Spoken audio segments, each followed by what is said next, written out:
Hello, everyone, and welcome to another Hey, episode of Candlekeep hello. Mysteries, the Seal Pages of Verglas. With us, the Rollers of Fate.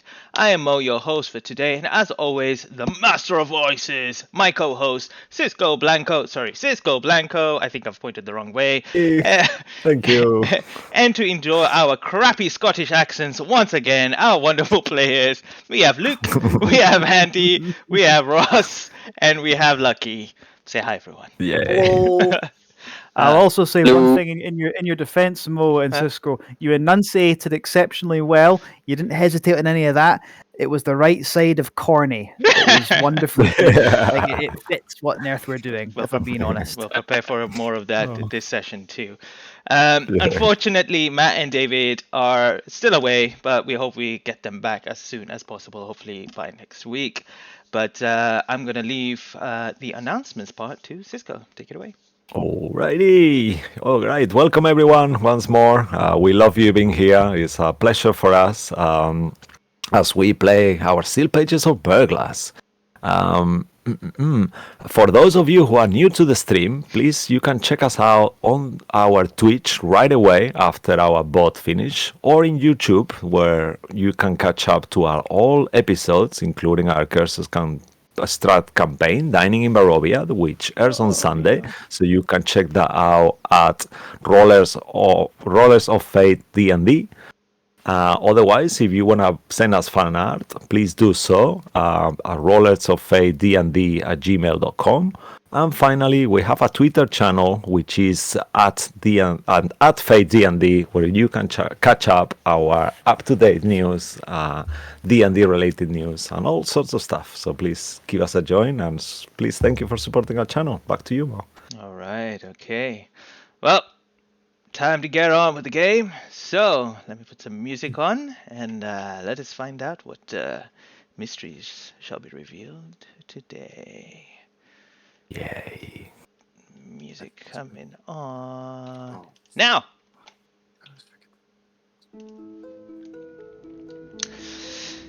In the last episode, Bruised found himself at the mercy of Alcarist, one of the great readers of Candlekeep.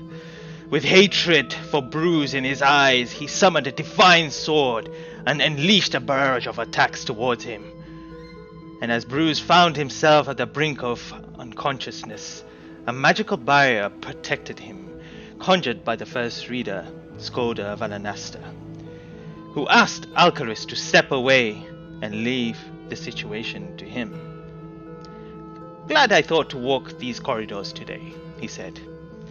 And after leaving a scroll with Aki for him to come see him, he left. And Bruce was taken by Rufus back to the dormitory. Aki and Grain soon returned back to Candlekeep, and no one was more glad to see them but Bryn. They discovered the injured body of Bruce and let him rest for the night. Gray visited the enchanter, who refused to upgrade his weapon due to its evil and dark nature, but gave him the great dragon slayer to pass on to Bruce. As the party rested, they all began to hear whispers which awoke them from their sleep. The sound was loudest from Bruce's bag, and soon he discovered it was from the Lamia heart. The party began communicating with the heart via the detect thought scroll, and discovered that the Lamia was cursed, forever to be hunted by heroes and forget her past once she was reborn. The curse placed by the demon called Grazit can only be broken by a priest of Saloon, and after inquiring around Candlekeep, they came across a priest of Ogma, who bestowed the knowledge of such temple in a town known as Mirren. The party preparing to head to this town were stopped and summoned by an old friend, Gorin. So they decided to go meet him. Gorin explained that Candlekeep has accepted to help out by clearing a mine called the Vermilion Mines. The job was offered to Candlekeep by by two dwarven brothers, the Mackenzie and Stone brothers, one named Jamie and the other one McDougan. They introduced themselves to the party, but McDougan had his eye on Gray, who introduced himself as Dorothy.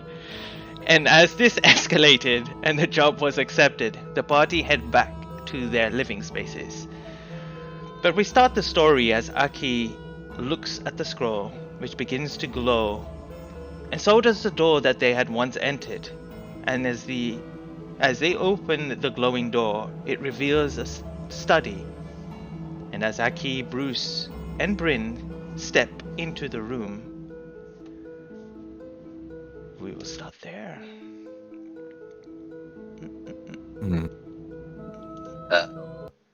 Hello, Mr. First Reader.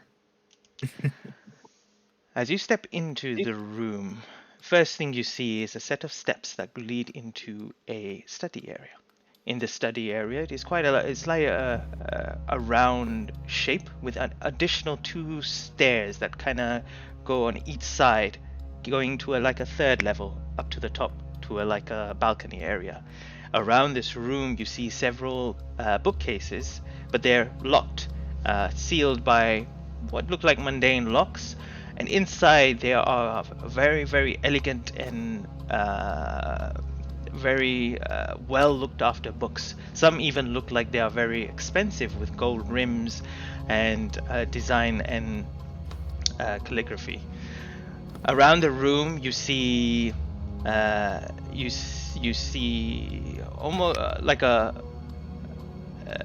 round globe which kind of depicts the Faerun itself, as well as other intricate items, including a very nice finished carpet, a chest, some random divination items to look upon stars.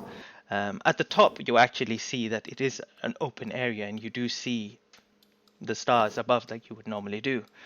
You would assume that you are somewhere in the Great Library, but where? You are unsure. This is fascinating. I've seen better. Is that the real sky? I thought we were Bruce looks at indoors.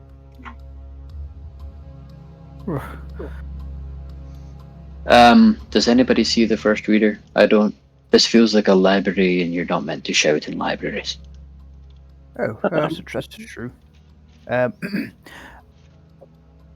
First reader. Hello. Loud whispering is still okay. I just thought I'd try. Maybe there's a bell. I'll look for a bell. Make a perception check.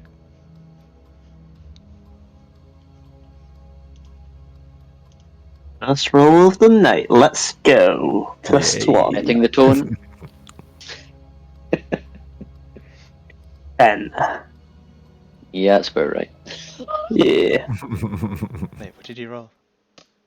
I rolled Wow. them A 10. 10. Yeah, that's decent. 10. It's not too bad. It's not really hard. Decent. You look around. There is no bell or anything, but you do actually see immediately there is a note on the table. Well, there's a note for us. That's probably the best answer, but I kind of want a bell. I think I can help with that. And then Bruce sort of like knocks the side of his helmet. Dunk. Ding ling Yep, ling ling. That's... okay. What? There's a note here. What does it say? Is he here? Well, it says... No. I will be there shortly, just away. Have a seat. There are drinks to the side. Please do not try to open the book cabinets or any item which is locked. Basically says Any sit food? down and stay put. If you Any and food it in says, sight? and then you turn around, it says, it continues on, and it says, if you value your life. Well, hopefully He's I do. not the nice one at all, is he? Is there believe he's a- any food in sight beside the drinks, or is it just drinks? There's a there's two jars. One has got like cookies and biscuits in them. The other one has some sort of like a sweet, which looks like kind of like jelly, like a jelly bean. In the same way that a greedy 5-year-old would, Aki puts his full fist inside the jar and just takes as many cookies as he can out in one full hand. Okay, and you do. Don't you have any manners? I mean, he said we could. No. Oh, very much. Oh well, I'll have a biscuit, and then I'd like Bruce to just have a look around, see if there's anything interesting around the place, anything that particularly catches his eye. Make a investigation check. Oh, Or investigation. perception. Or perception, whichever one. There you go, 7. He doesn't see a damn thing.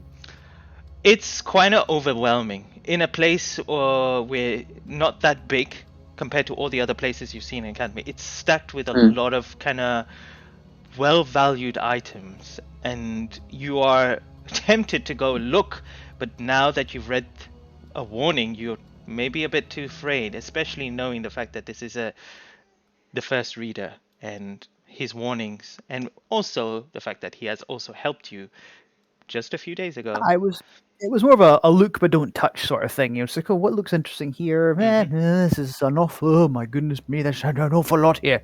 I'll just stay seated here, I think, and have another biscuit. You notice one thing is that perhaps on the ceiling around, it looks like there is this kind of skeleton of probably like a large snake, even bigger than the biggest snake you've ever seen, and it's kind of spiraling around, coiling up, and it's missing a head. Are we talking like Titanoboa big? Yeah, pretty big. Damn. Well, that's not enough. I say, eating biscuits. Sure. Oh my. So anything that depicts dragons or anything that would seem to imply what I guess what's on Aki's mind now that he's here? No, nothing around that depicts anything. Maybe a tapestry, but it's a dragonborn family. But that's the closest you get to a dragon.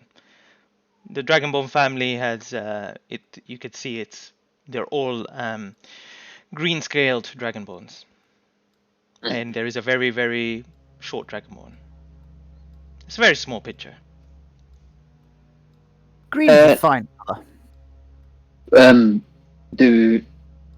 Can I investigate that to see if I think that's him? When you look at him and the picture, yeah, you recognize his unusually short stature compared to the rest of what could be his family. Yeah. Well, there's at least one family heirloom in here. Oh, certainly is. Aki, a question, if you I don't mind. I pass him a biscuit. Yes. Generous. What I hope you don't mind me asking, but what do you intend on asking, Valanasta? Now that we're here, I mean. I didn't think we would find anybody who was even willing to talk to us about this. So, everything I can until he stops me. I'd like to know what happened mostly in the volcano and how I nearly killed all of you, but I wouldn't mind knowing who Androthador was, why that thing seemed to recognize me, why it seemed to accuse me using this name, why I exploded, why I look this way, what the hell happened. I have some questions. Yes, I guess that's right. You don't really know much about Dragonborn in general, don't you? You're raised amongst us. You hear this swishing sound as you see coming out through, almost like instantly appearing in front of you, is the first reader as he and he kind of rubbed, shaking his cloth and sand falling onto the ground. Oh, that was eventful. You're here already. It's nice to meet you once again. Welcome back. You're welcome. Have a seat. Oh, you are sitting. What? Have a biscuit. Oh, you're eating the biscuit. How the blazes did you do that? What was that? That was a message. You just appeared. That, my boy, is magic. I don't have Better much than for that. Yes, I was far away, had to go and deal with the situation, but I've returned, and I hope I didn't keep you waiting for too long. No, no. It's very kind of you to agree to meet us at all. I'm glad Vizier passed on the request. Why, of course, I'm here to help.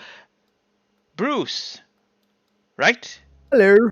Yes, hello. Good to meet you. Well, to meet you again under better circumstances. How are you feeling today? I'm still remarkably tired. I feel like I could sleep for another 16 hours before I'm better. Good. As he leans on the fourth wall. I have spoken to Arcalist, and I assure you, he will not trouble you again. But please, do avoid him at all cost. I wasn't exactly bothering him. I was given permission to use it. It was a place to conduct a safe experiment, and he bloody well tried to kill me. And he might have done so if I was not there. I agree. It was awful. Never mind. It's okay. You're alive. You're sitting here. Now, it was you, Aki, right? You wanted to ask me something about dragons? You would indulge me. I have several questions if you have a moment. And Um, he goes, sits down behind his desk where you saw the picture frame, and just kind of puts a little glasses on and kind of looks up to you. Yes, go ahead. What do you already know of our recent adventures out beyond the volcano and Hardbuckler? I know everything. Pretty much everything, yes. Apart from I'm privy to everything. Just say that. And he gives you a cheeky little kind of grin. That's reassuring, because then maybe you know of the dragon that lived in the volcano. It was very exciting. Terrible. Yes, not the exciting is not the word we would have used. How is yes, exactly. What does the name Androthedor mean to you, or how does it connect with the dragon that nearly did us all in? Well, you see, that name is of a dragon. A very ancient dragon. But not like any other dragon that you may be used to or have stories about. Most dragons, they tend to, as he stands up and kind of walks around the table, tends to hoard the items that they seek. Mostly gold, jewelry, diamonds, and items that they want. And they live in solitude. They live by themselves. But this one, Androthator, is a little different. He's didn't seek isolation, but power and knowledge. And he was looking for knowledge all across the world, using his power and strength and ferocity to scare and put fear. But as he grew old, he knew that time was withering away from him. His life was depleting, so he sought for those with power to prolong it. The last we heard of where this dragon was a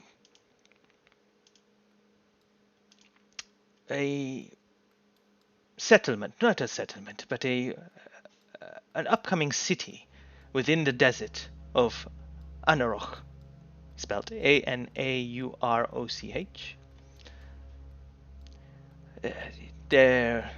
This was a place where there was a civilization that was filled with new ways of performing magic, enchantments, and it found its way there. However, that city no longer exists, and what his stories say, this is way before my time. Well, not before my time, but no, a while ago, many years ago, that city was destroyed, and so was the dragon. There's a huge crater there, many miles long. Destroyed in the same manner as that city very recently? It just gone? Indeed, I think it was just over 20 years ago. That wasn't that long ago. Mm-hmm. Certainly in terms of how long dragons live. Why would this dragon look at me and scream that name? I honestly am unsure.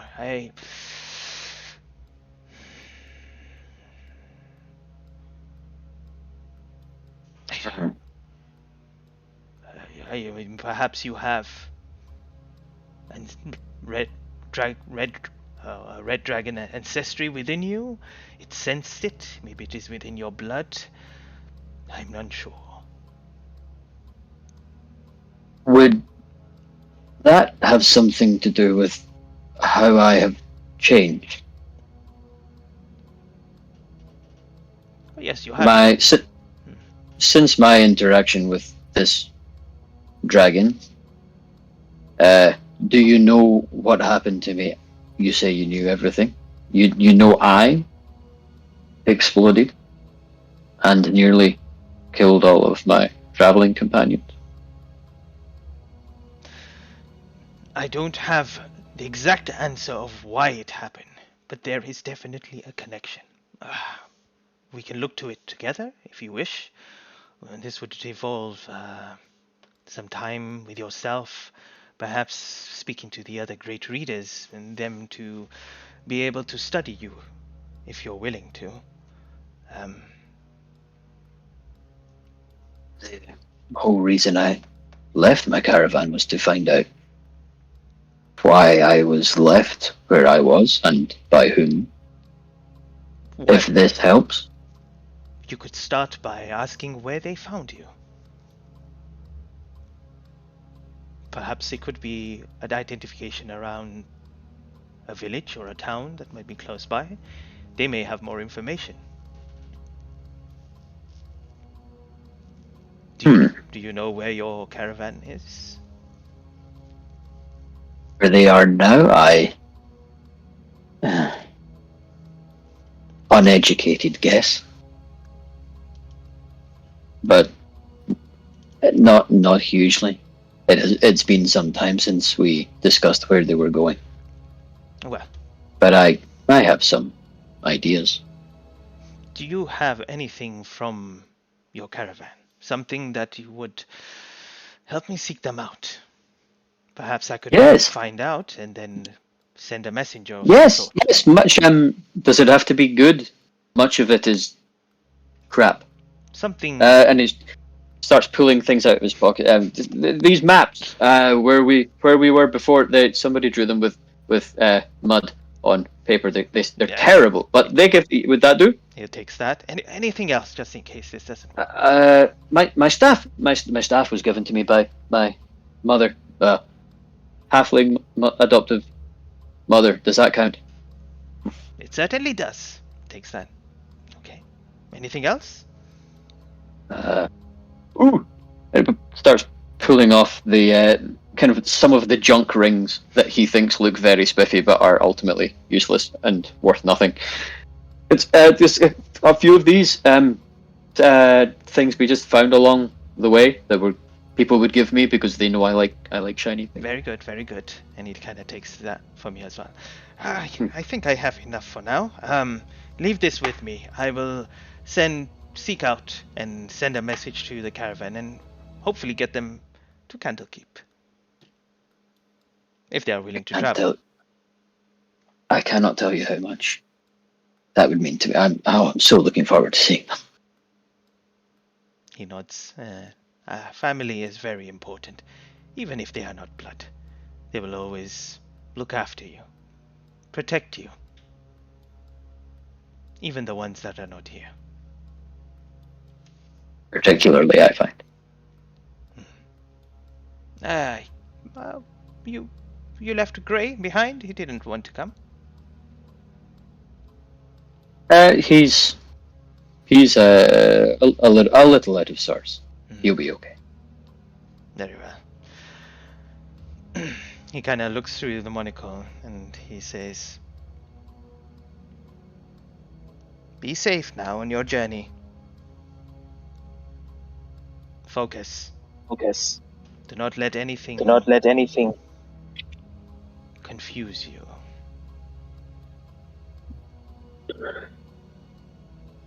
Who's he looking at when he says that? The three of you. He's just kind of looking out. All of us. Yeah, all Just of you. not. Just. We'll try our best, good sir, and I must say your monocle is rather better than mine.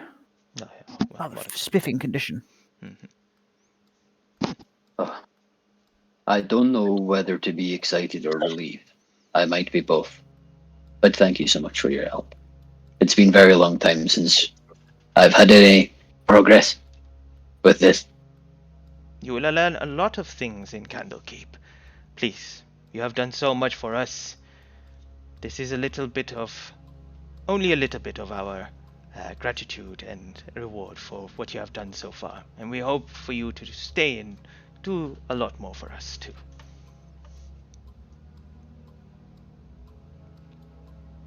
Well, He won't say anything. He'll just stand there, absolutely beaming, like an idiot. It's rather good news, Aki. It's just wonderful news. Yes. Find out a bit about where your I suppose species may have come from, where you may have come from, and you get to speak to your family again. It's wonderful. Yes, I'm looking. Oh wait. Oh God, I hope I'm not from a city which vanished. Oh, I'm going to see my caravan again. Deal with that later. I don't even remember the city if I was ever there. you see him. Exactly. Doesn't count. Doesn't count. You see him go over and then he says to you, to a pool, like a small little kind of basin with water in there, or what looks like water. And he goes, okay. Until next time, I will. Once you return to Candlekeep, I will let you know and inform you if we found anything, and if we have reached out to your family. Thank you. And you see him take. Tell my mother I'm asking for her. And you see him take out a wand, put it towards his head, and take out some sort of kind of energy or some sort of strand of arcane as he puts it into the pool of water. And as the door opens behind you once again, you see your dormitory or your communal space where your rooms are. And you can leave or you can stay. Thank Shall you. we, gentlemen? I don't think we have any more questions. He waits. I'm going to grab some more cookies. Couple more in the pocket. We have a long journey. As you do. Thank you. You're welcome. And as you go through the door, it just shuts and the glow disappears. Gray, where are you in this instance at this moment? You're mute. Sorry about that. I just want to be lounging around in the bar, getting as drunk as possible. If there are any other scholars or librarians, any of the female, doesn't matter what race, I'm just gonna be messing with them and talking with them as much as possible. Sure. What are you saying to them? And get this, okay? Get this. That's when Bruce put a rock in her pie. That's funny, right? You bastard. I'm gonna leave that to Cisco. Go ahead. Yeah, she goes like, "Oh, a rock in this pie?" I know, listen, I tried telling Bruce not to do it, but you gotta understand, when he wants to do something, he just does it. Wow, he sounds ruthless. My God, was it a man or a woman? I believe it was a woman. He broke her teeth, but don't tell anyone of this. That's horrible. If you tell anyone this, I'm pretty sure Bruce might go after you next. I won't tell anyone.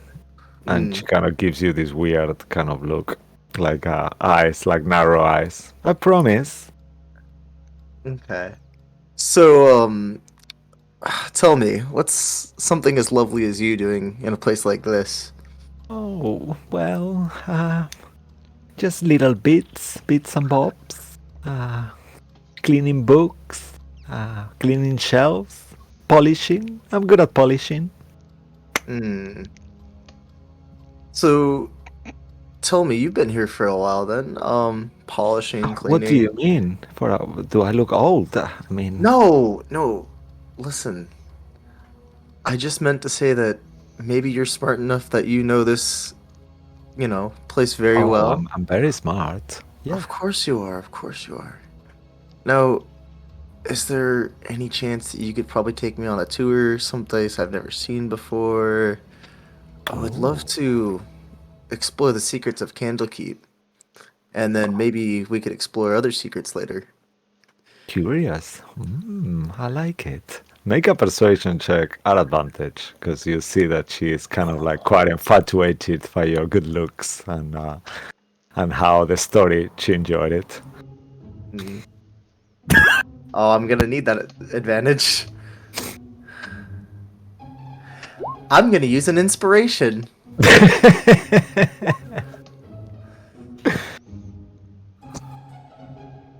Come on, God. My 867. I'll take the 8. She looks at you for a second. She thinks, but I'm a bit busy right now. But I don't know. I mean, maybe you can pick me up after work. I finish at 9. I can take you to really good place down below. But we could get in big trouble. Do you like adventures? I love adventures. What is down below? Well, there is a place where you can hear chantings and people say that sometimes there is a hidden vault that materializes and appears, but I've never seen it. But people say that if you go during the night there, maybe we can find it. Ooh, I would And love to and- explore some vaults and secrets with you. And, I'm and like, then all of a big fan sudden of she kind of like starts unusually scratching her back, and then she puts the other hand behind as well. Make a perception check, actually. Oh, I'm scared. Kind of like going like, kind of. 17. All right. Her hand comes out, and you notice that there was a ring that she was wearing before that she's not wearing anymore. And she kind of like scratches her dress, and then you see her fidgeting, and you realize with your 17 perception that she took her ring off and then put it in her pocket. Oh. So she's very likely you could assume either she's married, or I don't know, or she doesn't trust you with the ring, I don't know.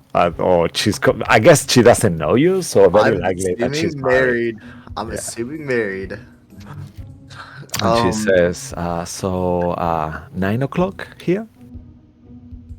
How about we just sneak out a little early, be more adventurous, as you say. Can't. I mean, if I get find out, I can't be doing things like that when I'm working. They are very strict. I don't wanna get in trouble. I'm sorry, but come later. I'll be here. Of course, I'll be here later. And She picks up her feather duster again, and she starts like dusting books around. I'm gonna, while she's doing that, really quickly just take my hand and brush it against her cheek. Oh, what was your name again? Belinda. Valinda. Yeah. Oh, that's almost as beautiful as you. Oh, she blushes, and you see on her kind of like okay, 1 second.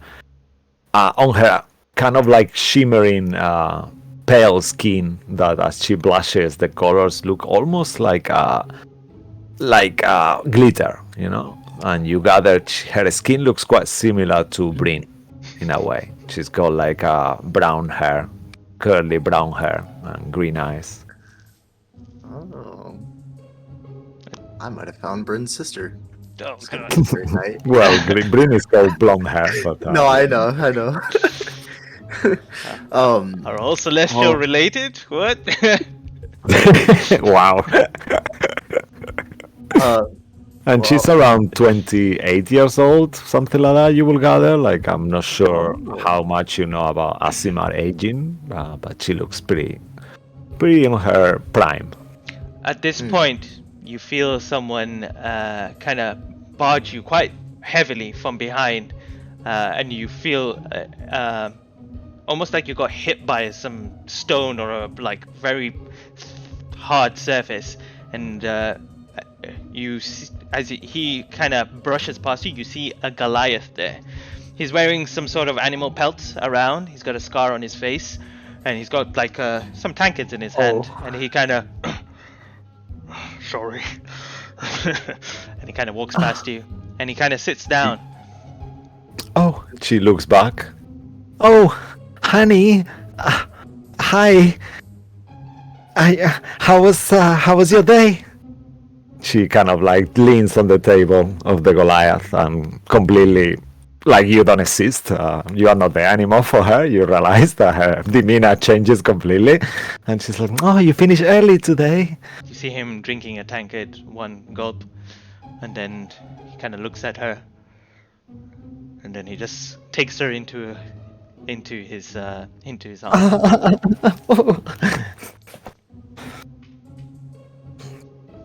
She starts like kind of like leaning on him, and they start talking and stuff. And that's so good. It's so glad that you are here. It's so many people asking questions around.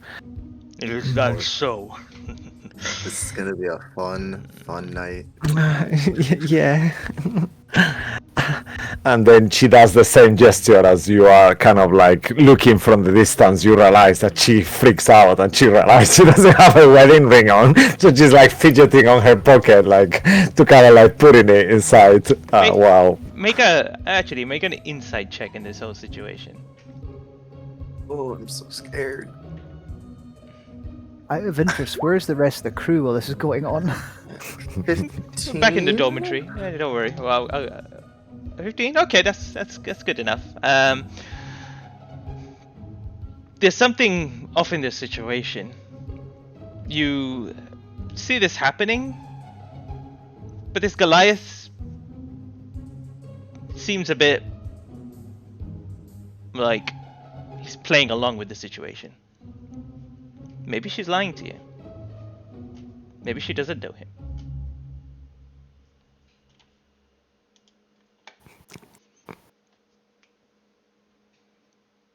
So, congratulations, by the way. How long have you guys been together? Sorry to interrupt. You remind me so much of an old mentor I used to have. I'm gonna look at the Goliath. She looks at you awkwardly, looks at him, and she kind of whispers something in his ear. You can make a perception check if you want. Oh, please, oh, please. 19. Ooh, okay. With a 19, you hear, I got another one. Just play along. Oh, heartbroken, you're right. He chuckles and he says, he looks at her and he goes, and kind of takes her off his bottom, like where he sits. She's sitting on him, and he stands up. He's looming over you. Takes the drink in his hand, puts it down, gives you a little chuckle, and he just walks out the door. Doesn't say anything. She kind of like, as she's leaving, she kind of like turns around to you. All right, so I better get back to work. I'll see you at 9 then, honey. Oh yeah, no problem. And I hope you don't mind if I bring a friend. You know what they say, two's a part, two's a crowd, three's a party. I'm not that kind of girl. I'm sorry. I think you are misunderstanding me. I mean, I don't want to get in so much trouble, so I'll be waiting. If you change your mind, don't worry. I'll just. Oh, and she Bef- looks kind of disappointed. oh, don't be disappointed. Here, how about you tell me one more thing before I leave you? Sure. Yeah, of course. What? Where was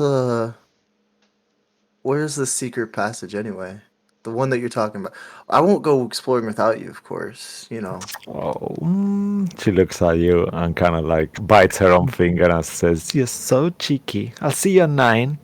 And she just turns around and flickers her hair towards your direction and just walks off.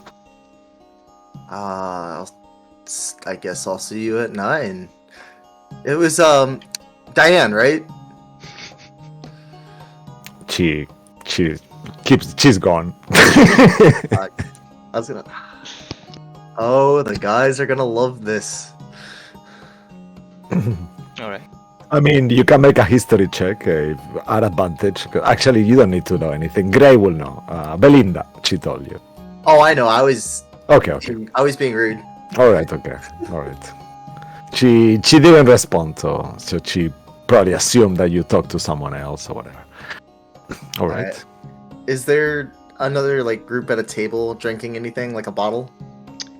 You look around and you see there are all these like avodes now sitting together, drinking, reading books, telling tales and stuff. No one that intrigues you, apart from obviously the ogre that is sitting there reading a book in the corner.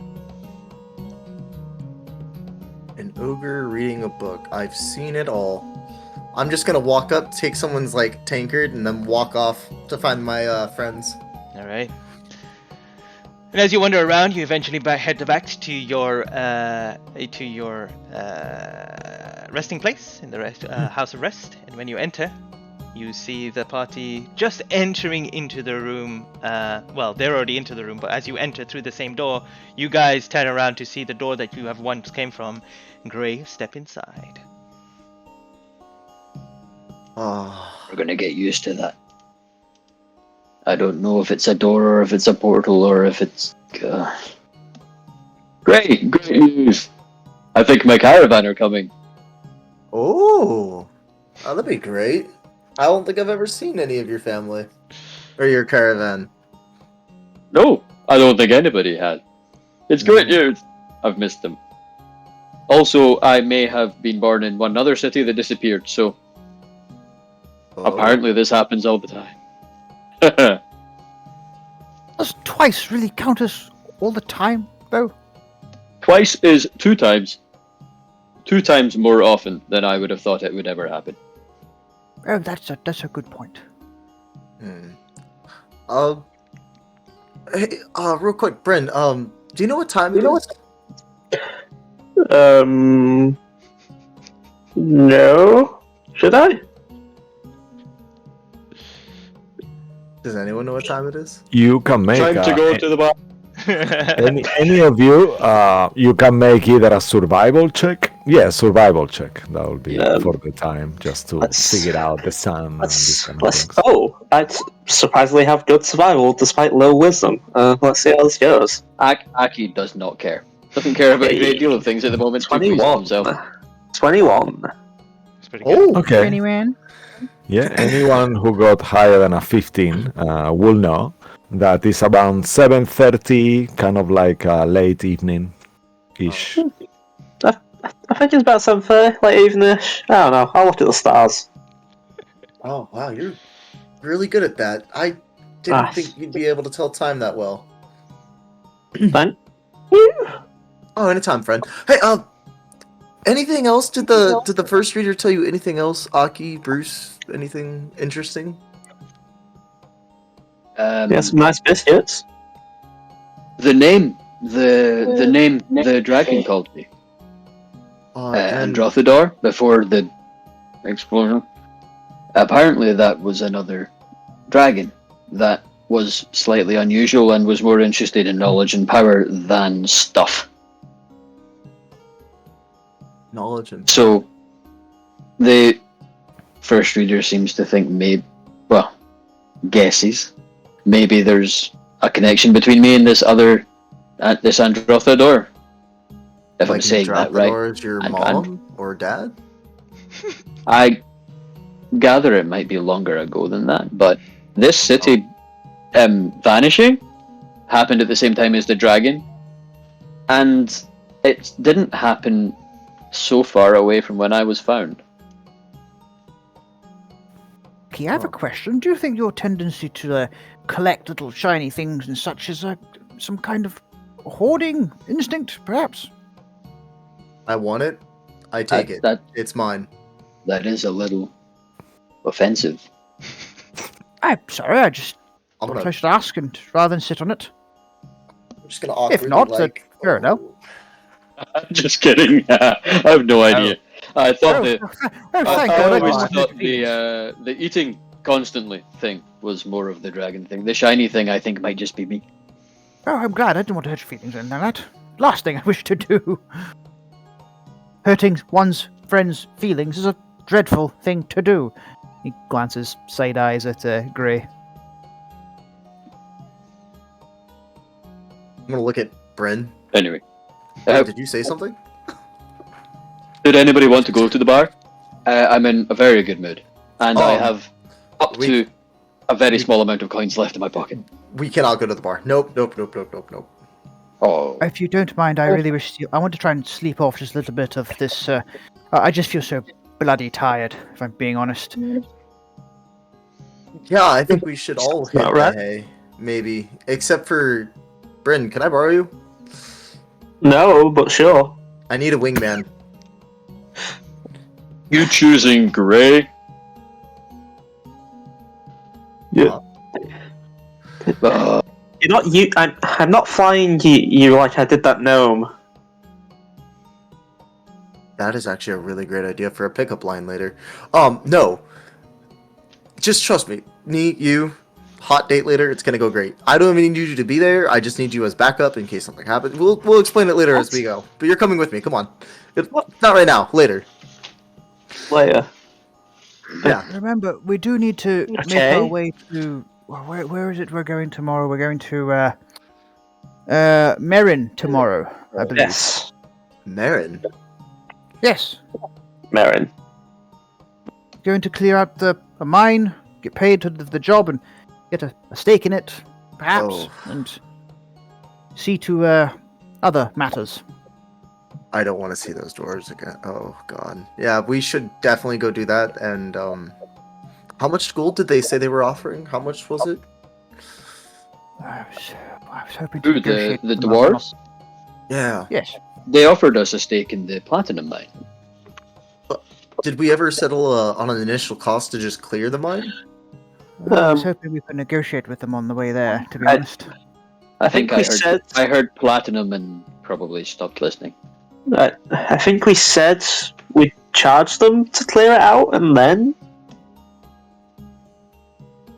Then we left, or they left, or I don't know. It feels like it was so long ago. It was a very mixed emotions night kind of for me. I was Right, it was 5 minutes ago. It just feels like it's been so long. yeah.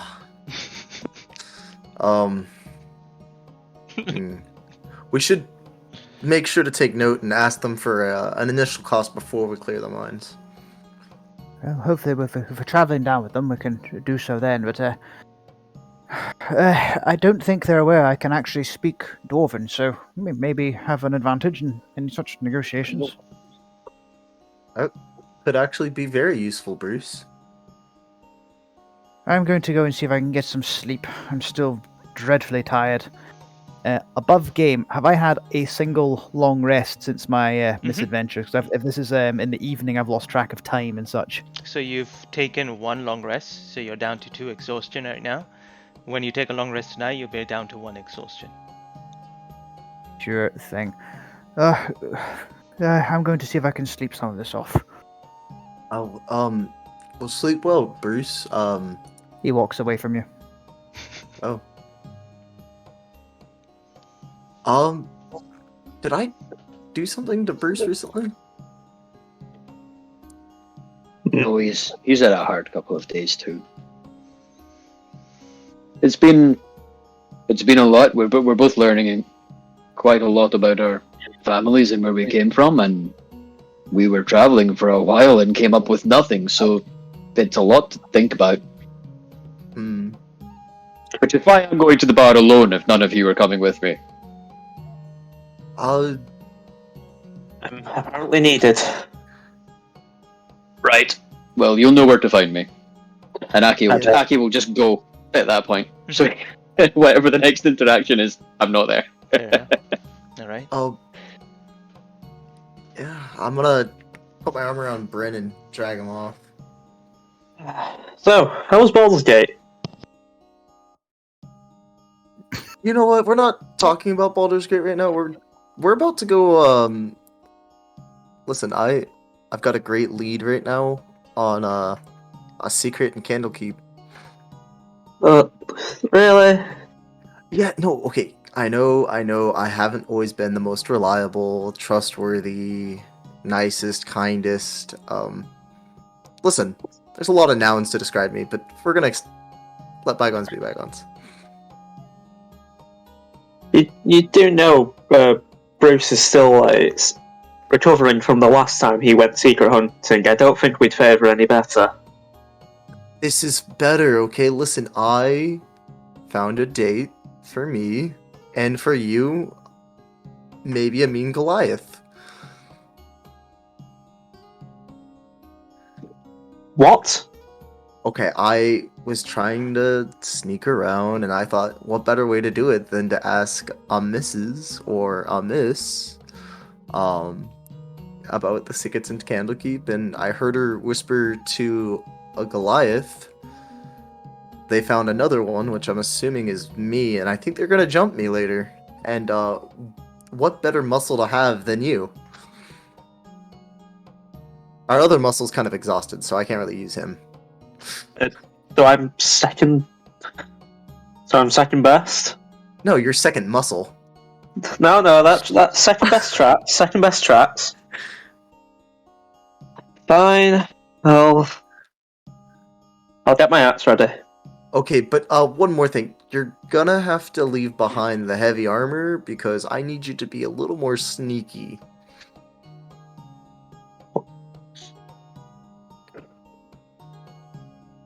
Remember that 25? You remember that 20 gold I gave you earlier? Yes? Yeah, I may be getting it back soon. I'll give you 10 gold. Bitch. 7. Fine. 10 is fine. Fine, 10 gold. But the armor comes off.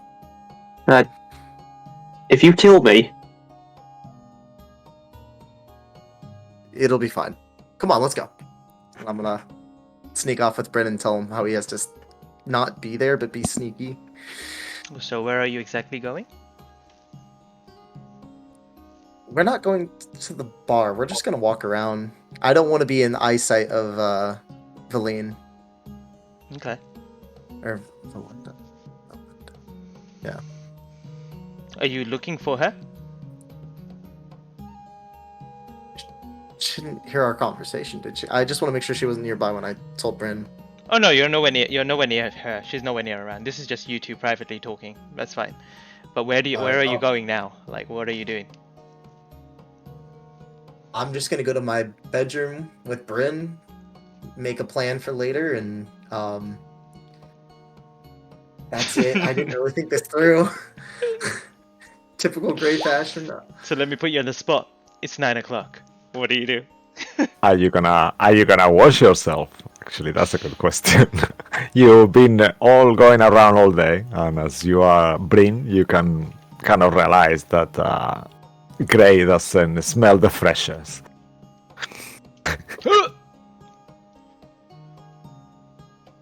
I'll wash your back if you wash mine. Oh my god. I'm good. Maybe In you that should. case, I'm just gonna go hit the spa that Bruce was at. Maybe. Mm-hmm. But just make sure you're at the bar around 9ish. Don't let them know you're with me. And just keep an eye on me in case I get jumped. I mean, I'll just stay with. I'll stay near Aki. Keep an eye on you. How about that? That's perfect. You can tell Aki the plan too. Yeah. There is no plan. You're so confusing. This was Well, on the fly. I didn't have time to. I'm just gonna go take a. Yep. Do they have Just- lavender soap here? Oh, they have all sorts of in the bathhouse. They have all sorts of soap. I'm just gonna grab the manliest smelling soap I can. All right, Okay. go on, Cisco. I'll leave it to you. Yeah, so you rush 9 o'clock on the dot that you are supposed to be meeting her. You are rushing towards the bathhouse. As you enter, there is a lady, that is a very beautiful lady, that is the one who runs the bathhouse normally with her sisters. There is 3 ladies, so one of them you met only the same one. Different times there is different others. You've seen them, but they never really spoke to you. And she recognizes you and gives you your towel and little locker and kind of takes you towards the bathhouses. I assume, how well do you want to do this bath? Do you want like a quick one, or do you want to spend a little bit of time there? Quick. I'm not perfect. Okay, so yeah, it takes you a little bit of time. Eventually, just make a dexterity check, just for fun, just to see, because you are rushing here and it's wet around. You're kind of like trying to wash yourself, and you're quite on edge, So just to see how well you do this, just for fun. So do a straight dexterity check. Gosh. Oh, well, you are good. You are rushing it. You are doing it. All the water is perfect, just on time. Your soaps, your oils, and on no time you are rushing out of there without sleeping or having any unforeseen circumstances. You give her back the key, locker, and the towel, and once you fully throw it in there, and she greets you back. All right, see you again. Take care. And you just leave the house of bathhouse. And what do you do after that? You are in the middle of the courtyard at this point. Do you head towards the hearth? Yes, but while I'm walking into the hearth, I want to see if I could see Bryn or Aki to give him like a wink. Bryn, Where is Bryn? Aki's And Aki. in the tavern. Where's Bryn? The minute he I'm gonna try and hide, but like still keep an eye on him just to shit him up. You can make a sales check, and then you make a Yeah. perception check. Great. Also, because I'm not wearing heavy armor, my stealth's not at a disadvantage. Oh, wait, sorry. It's Roll20's now asking it for the roll, so that's first nat 20 of the night. Oh, nice. So Take get off your armor. fucked, Gray. Get fucked. Hmm. You are hidden like a shadow in a corner somewhere. And, I assume I'm hiding behind Aki because he's like slightly bigger than me.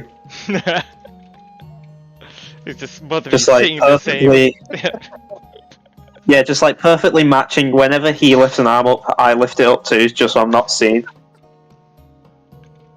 okay. Also, it's If quite Aki easy clocks to. that, he'll start doing weird things. It's quite easy to hide, as you notice there is this huge man. Man is a statement. There is this huge bard Loxodon, elephant folk, and he's performing. He's just massive, and he's there with his hurdy-gurdy just playing in the stage of the hearth at this point. And all these people are clapping, going around him, and he's just like quite colorful. He's dressed up with all these kind of jesterish clothes, like very bright colors. And make a perception check if you're looking for Belinda. Here, Brenton. The crowd is going crazy. There is drinks going everywhere. People are quite loud and just having fun while this bard performs in there.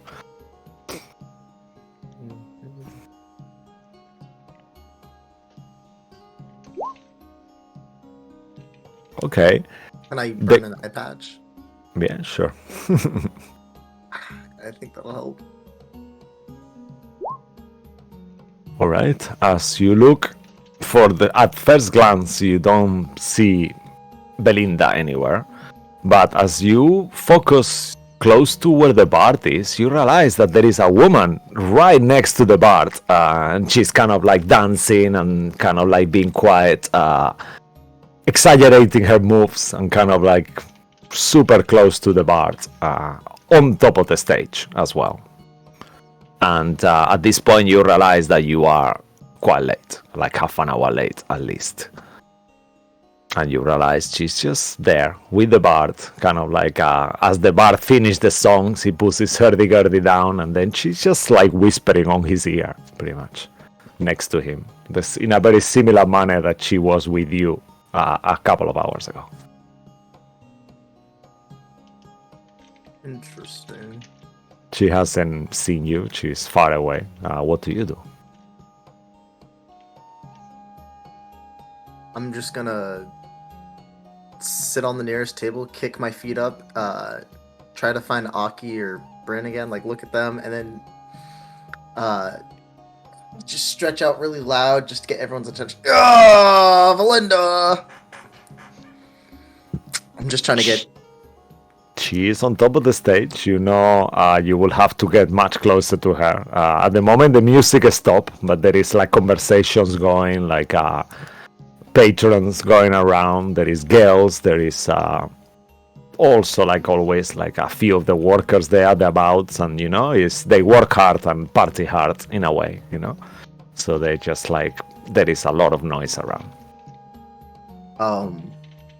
In that case, I'll just walk closer to the stage to...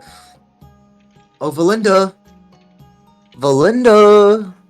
Okay, she glances towards you, and then make an insight check, actually.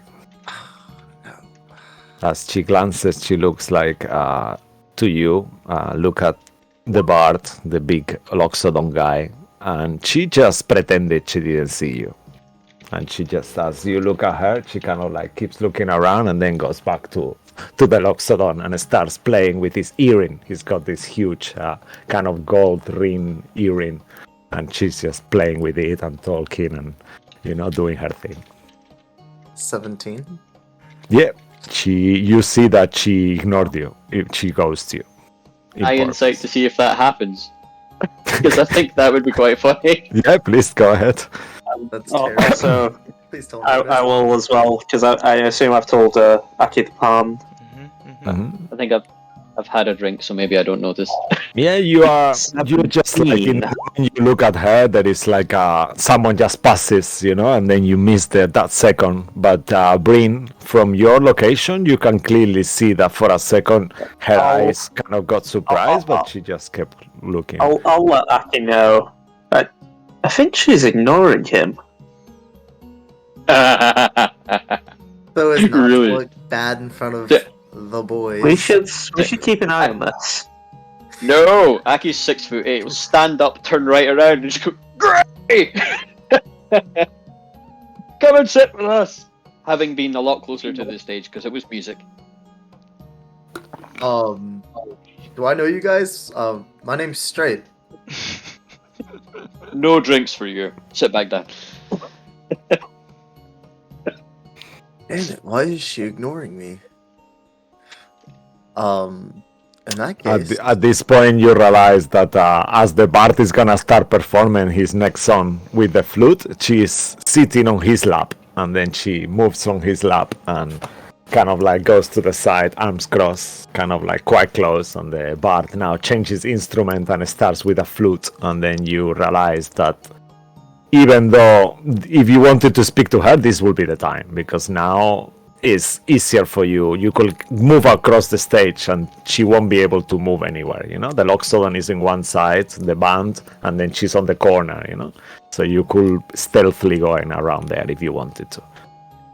I'll do just that. I'm gonna, they're about to start the music, I'm gonna run up, grab her by the hand if I can, and sweep her off to the side and say, I think it's time for an adventure. Oh my god. Grow? Yeah, Grow. I'm sorry, Grow. I think you misunderstood me. That we are meeting tomorrow, not today. Today I'm with Max, you know, my friend. He's performing, so. Alright, yeah. Oh. Oh, yeah, and my friend as well. Oh, that's no problem. But I'm up for it, definitely. Tomorrow, 9 o'clock. Tomorrow, 9 o'clock, no problem. Hey, was that always there? What's in her pockets? Okay, make as you create a distraction, make an stealth check. Sleight of hand, sorry, actually. And to try to put the hand in your pocket. What are you? In her pocket. Huh? They both look. What? Over there, don't you see it? 20. You put your hand in her pocket, and then all of a sudden she just slap your hand so hard. You take 2 points of damage. She rolled a natural 20. Oh! You can see it. I rolled the DM, and she says, what are you doing? You're very inappropriate. I just... Maxi! And he looks at the bard. We have a thief here. He just put the hand on my pocket. A thief? A thief where? Now that's not a good thing. You are disturbing the music, the entertainment. You need the music to flow through you. You can't be doing weird stuff with your hands. You know what, Grai? We are off. I'm sorry, boy. And she kind of like pushes you aside and goes back on the stage. That was not Do the cool flicking at all. You should focus and leave from here. Has anyone ever... You know what? No, I know what I want to do with you. I'm gonna walk up At to this point, the band has stopped playing, so you have 6 other people kind of like waiting for you. Just stop, you know? You notice the crowd on the bar. People are murmuring and stuff, but everyone is looking at the stage. Like you hear, like, what's going on? Why they stop playing? Look, What's happening? The music has stopped. You're destroying the flow. You need to leave from here. Well, today, everyone, that was my show. My name's Morker. I've had a great time. Snap my fingers, dimension door, back to my room. There is a woman just that she looks like quite old and deaf. You see her before you dimension out. She starts clapping to you like she didn't get anything that happened. And for a second, she thinks that your magic trick, and as the last thing you see is her clapping super excited at you, realize that she cannot hear what is going on. And she probably thought it's part of the act itself. Alright. I'm locking my door for the night, by the way. I'm embarrassed. I'm upset. I don't want to talk to Bryn Araki. I'm just locking that door. Onto your bed you go. Bryn and Aki, you are left alone. The music starts playing once again. Are you just drinking the night away, or do you wish to talk? Well, I don't know about you, Aki, but I don't think Gray's getting jumped.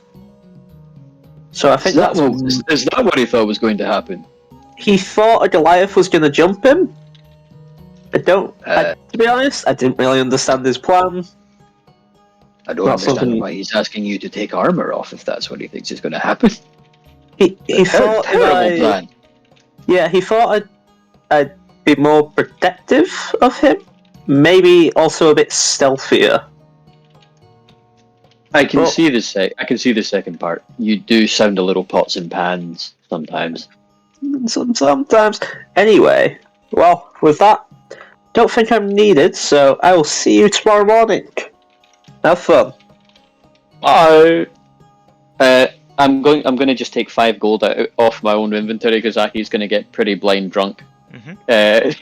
Very pleased with himself and some live music and thinking he's going to see his caravan again soon.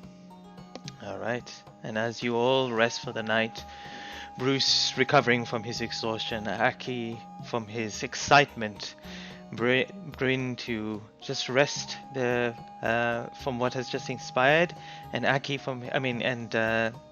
Gray from his embarrassment. We all rest for the night, and There's no recovering from that embarrassment. That will scar him forever. No, no. no long rest will get rid of that point of exhaustion. And as you rest for the night, the morning comes once again, and you are all wake up. Aki, somehow you find yourself back into your room, but you feel good, even though a little bit of alcohol doesn't affect you that greatly in the morning. You consume so much food and stuff like that, so it just kind of balances out. So you have Wakes up with a few cookies, cookie crumbs on the chest, with midnight snacks. and you wake up. And as you wake up, you begin to hear voices in the common room area. I have a question Go for ahead. you, DMs. The implication is here that everyone has slept in. I 'Cause believe I was so. doing some sums. Bruce went to bed at 7 o'clock. If he sleeps until 11 o'clock in the morning, that's 16 hours. Would that get rid of 2 points of exhaustion? You accountant, you. I was doing my. I had my calculator out. I'm sure you were reading for a while before you went to bed. Actually, well, probably not. Actually, It's good for. I'm being a kids, shit, teaches them but you math. know what? You don't ask, you don't get. So you know what? Mo, up to you, Mo. But he could make a fail roll. Maybe he can recover a little bit more. Sure, let fate decide your exhaustion. you're gonna say fate, and then you back out of it, you Let's coward. go, Bruce. All right, you know what? I'll nat 1 or nat 20 this and fail it, and I'll be like, you've recovered no points of exhaustion. We want to know what you were doing as well, fully, like for those 16 hours. If he, He went wasn't to asleep. bed and he went straight to sleep. He was like a log. I've been that tired before, and I once slept 14 hours. I'm pretty sure Oh, Bruce wow. could manage. I'm gonna go low. Go on, low. Damn it! No! Never mind. And despite Never the mind. long rest, you still feel a little achy and bruised, but much better than yesterday. You still have that 1 point of exhaustion, unfortunately, but you'll probably be able to shake it off in your travels to Merin. Yeah. And you all wake up, but you all begin to hear voices, 2 voices downstairs in the common room.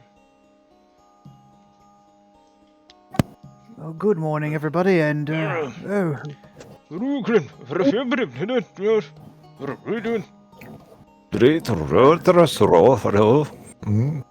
why is everyone speaking in tongues? I'll whack my head on my helmet on. Bruce and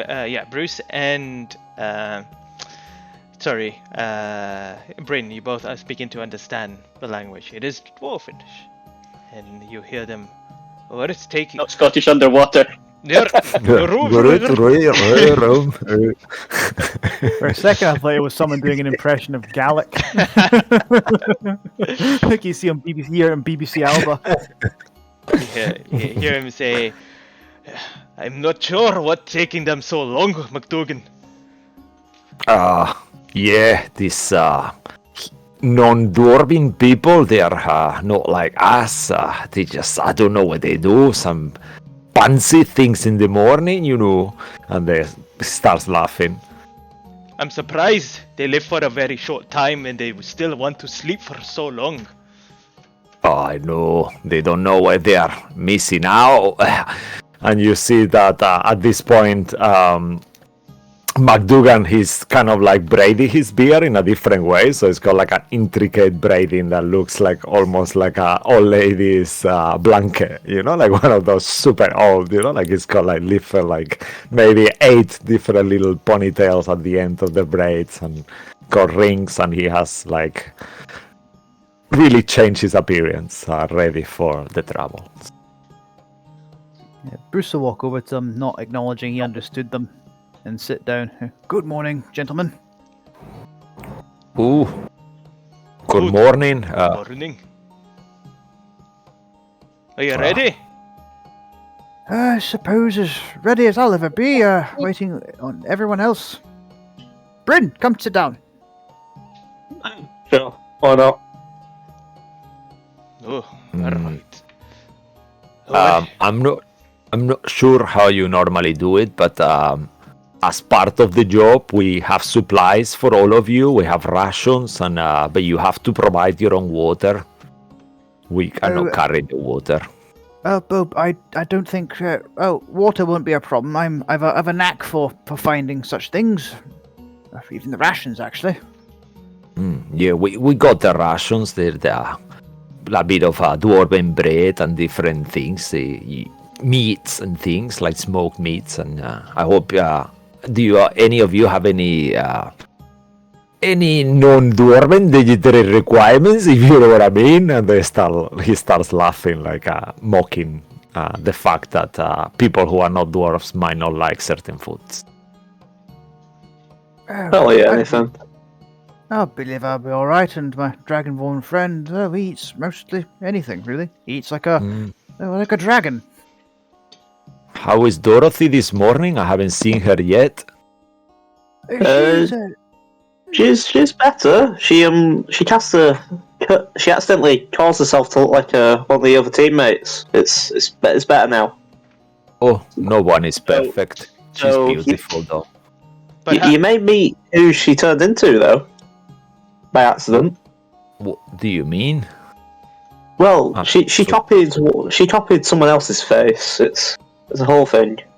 Oh, so Face, Dorothy's arms, got 2 body. faces?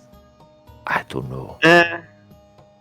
She Think of looks it more at of a Jamie. spell, as a spell gone wrong. Oh, magic. All right. Yeah, funny business.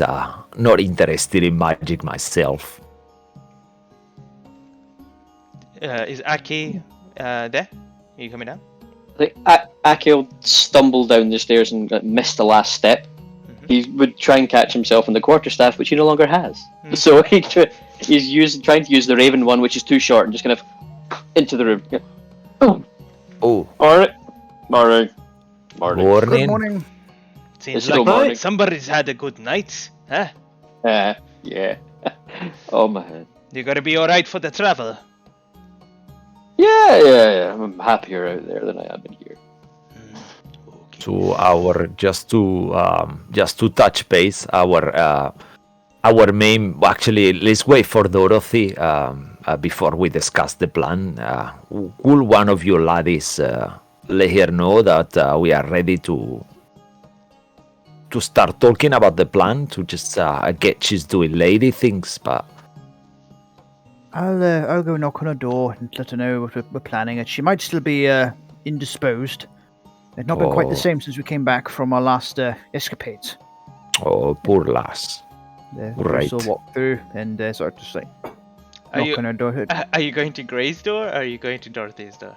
He's going to Dorothy's door. Ah, okay. You knock on the door?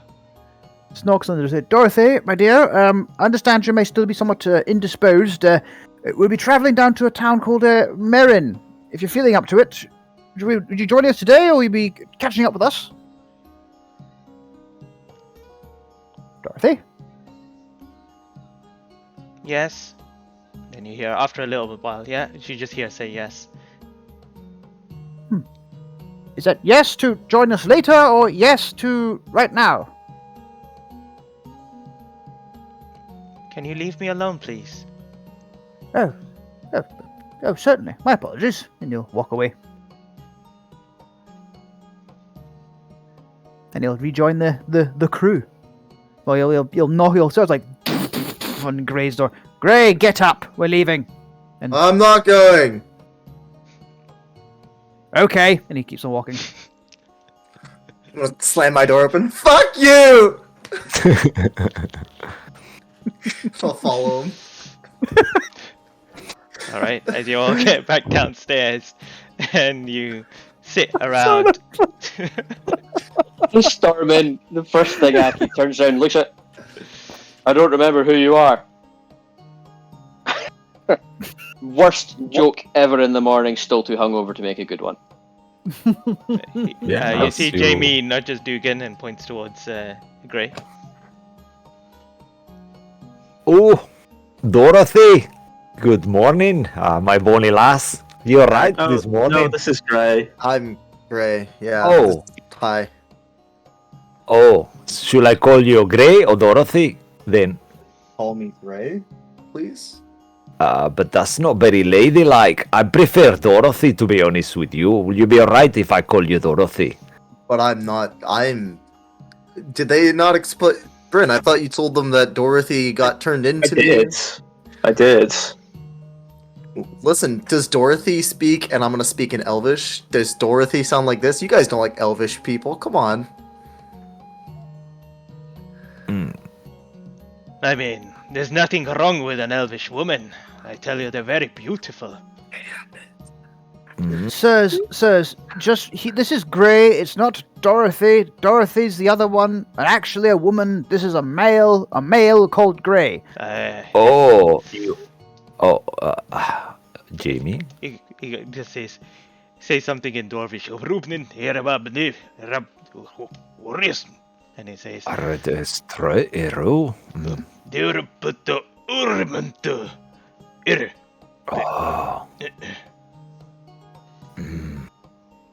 Translation. It just repeats exactly what Bryn had said, that this is Gray and not Dorothy. This one has a big penis. Well, a penis. The Dorothy is very big, huge. And McDougan replies, "Well, nobody's perfect. She's still hot. Either way." Well, it's all right. He understands the situation now. Don't worry, Gray. We understand. Your friends have explained very well, but we need to discuss business now. We need to make sure we get to the mine as quickly as possible so we can open it and get the business going. Yes. So, sorry. You go ahead, Jamie. Thank you. I mean, I just want to say as well, even more important than opening the mine is for us to explore the town and find out what happened there as well. We don't want bad business investment, do we, Jamie? You are perfectly right, brother. When we get to Marin, we'll be talking to all the people around, making sure we advertise and make sure our business will be well known.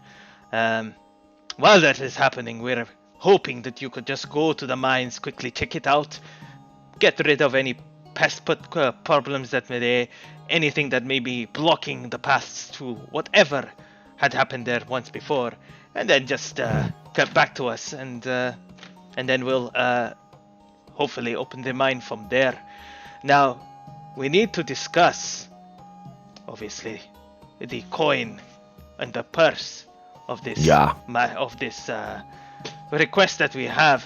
So my brother and I, we were discussing last night, and we thought it would be a good idea to provide, if you're successful and you come back, then we'll provide you with, there's 4 of you, so perhaps 50 platinum for each of you. And then, if the business is successful, and it goes, then you will get a percentage in sum to you in purse, which you will be able to collect in Candlekeep once we set things up and have it there.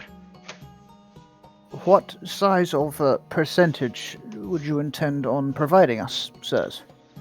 Well, it will depend on how much we mine, but we're thinking of probably a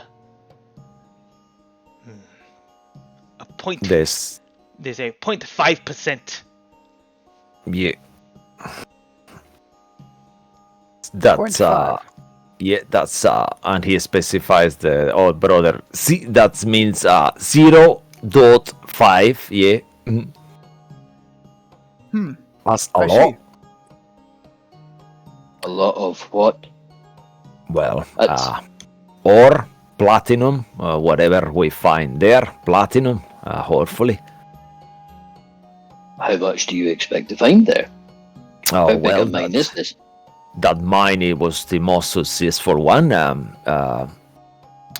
He kind of stops talking to you for a second, and he says in Dwarvish,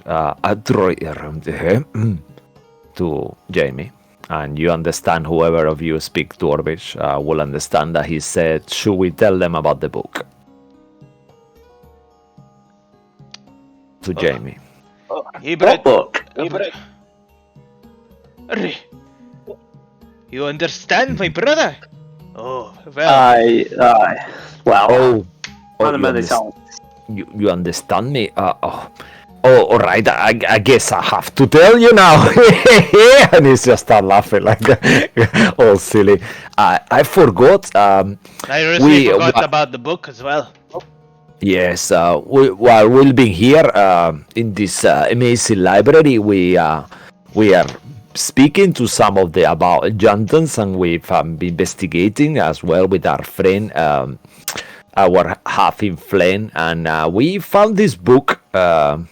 It's quite eerie. It's more like a story, some kind of joke from a bard, but this is all we could find. Maybe you can figure it out more than me. And he hands over this book to who will stand the hand from the fourth of you. I think Aki's still propping himself up on a walking stick, so it probably won't be him. Bryn should, because right now they think he's the only one who can speak Dwarvish. Okay. No. So he hands you a book. Let me just actually put it for you guys so you can see it. So the book's name is A Deep and Creeping Darkness. And you can see how it looks like there. It's got a bound in black leather, embossed in the spine, quite thin book. It shows minimal signs of wear and tear, and other than a few pages creased through carelessness, a few spots here and there, but the work is it looks quite good. However, I assume you start going through it quickly. Reading the spine, he sort of like takes a bit of a step back and then kind of gestures to Bruce to like, can we put this in the bag? And I'll flick through like a page or two. Okay. Certainly, yes. A deep and creeping darkness, you say? Right, that's very well. I'll put it in the bag. I mean, as you flick just one page, the first thing you realize is just there is a lot of spelling mistakes on the writing. It's in common, it's not in Dwarvish or anything like that, but it's very badly written. Like whoever wrote this book is not a professional scribe, that's for sure. Oh, well, it's not the best though, but Yeah, that's all we could find on it. It talks some tales, but I'll let you go through it yourselves. It's easier, really. But yeah, based on what it says on the book, before we open the mine, I'll like you as well. Well, all of us will do it together, but we will investigate the town as well of Vermilion once we get there. It's very imperative for our investment that for us to find out what happened here. I mean, rumors go up and down according to this book, but this is only folklore and fictional tale, so it's just for you to get an idea. Alright. I seem that we've talked enough. Let's head off. See how far we get. It should be alright in the travel. You got all your stuff. Do you have horses, by the way? We can collect a carriage and a cart from the stables, but before we go, I wish to I have one suggestion to make to our deal. 0.5%. Are you expecting this to be dangerous? Because if so, I'm surely believe 5% of an entire mine, if this is indeed as successful as you say, 5% would be a trifling to you. Why will it be dangerous? No, this happened a long time ago. There is nothing there anymore. Don't worry. No danger at all. So, Yeah. You wouldn't, Can I- you can wouldn't I lie to insight me, him? would you? Wait, hold up. Sorry, Sorry. I can't pronounce your name properly. Sorry, yeah. What did you say? That's okay. I actually like Bruce's idea more. Out of character. Out of character. And what is your idea, Mr. Bruce? I said that you think Bruce thinks that he's offering 5%, and he was going to say that he was going to follow up with if there is any danger to our lives, it should be 5%. But he'd like to insight his comment about it's been a long time, it's not dangerous at all. Yeah, make an insight check, please. Yeah, Ooh. 21. Yeah. He seems to be telling the truth. Okay. And you also notice, you also figure out, he said, I might have got my percentage wrong, but he said 0.5%. So, Yeah.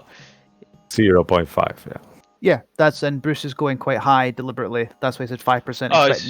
So you want more incentive. Okay, so make a persuasion check. This is going to be 5% is a lot to what they're asking compared to that it. is on So purpose. It's a high because, DC. Go ahead. A higher DC.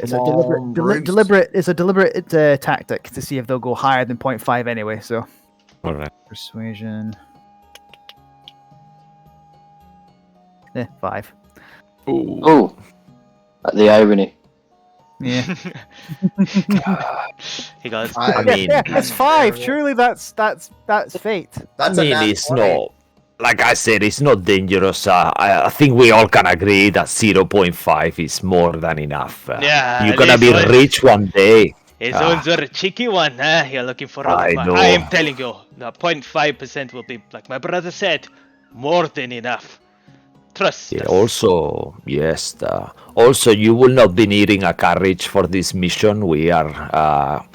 I think it will be faster just to take horses. So we are real strong people here. We don't need a carriage or a roof on our heads for 3 days. So I will strongly suggest and recommend, and just horses will be enough. No carriage, please. It's not our style.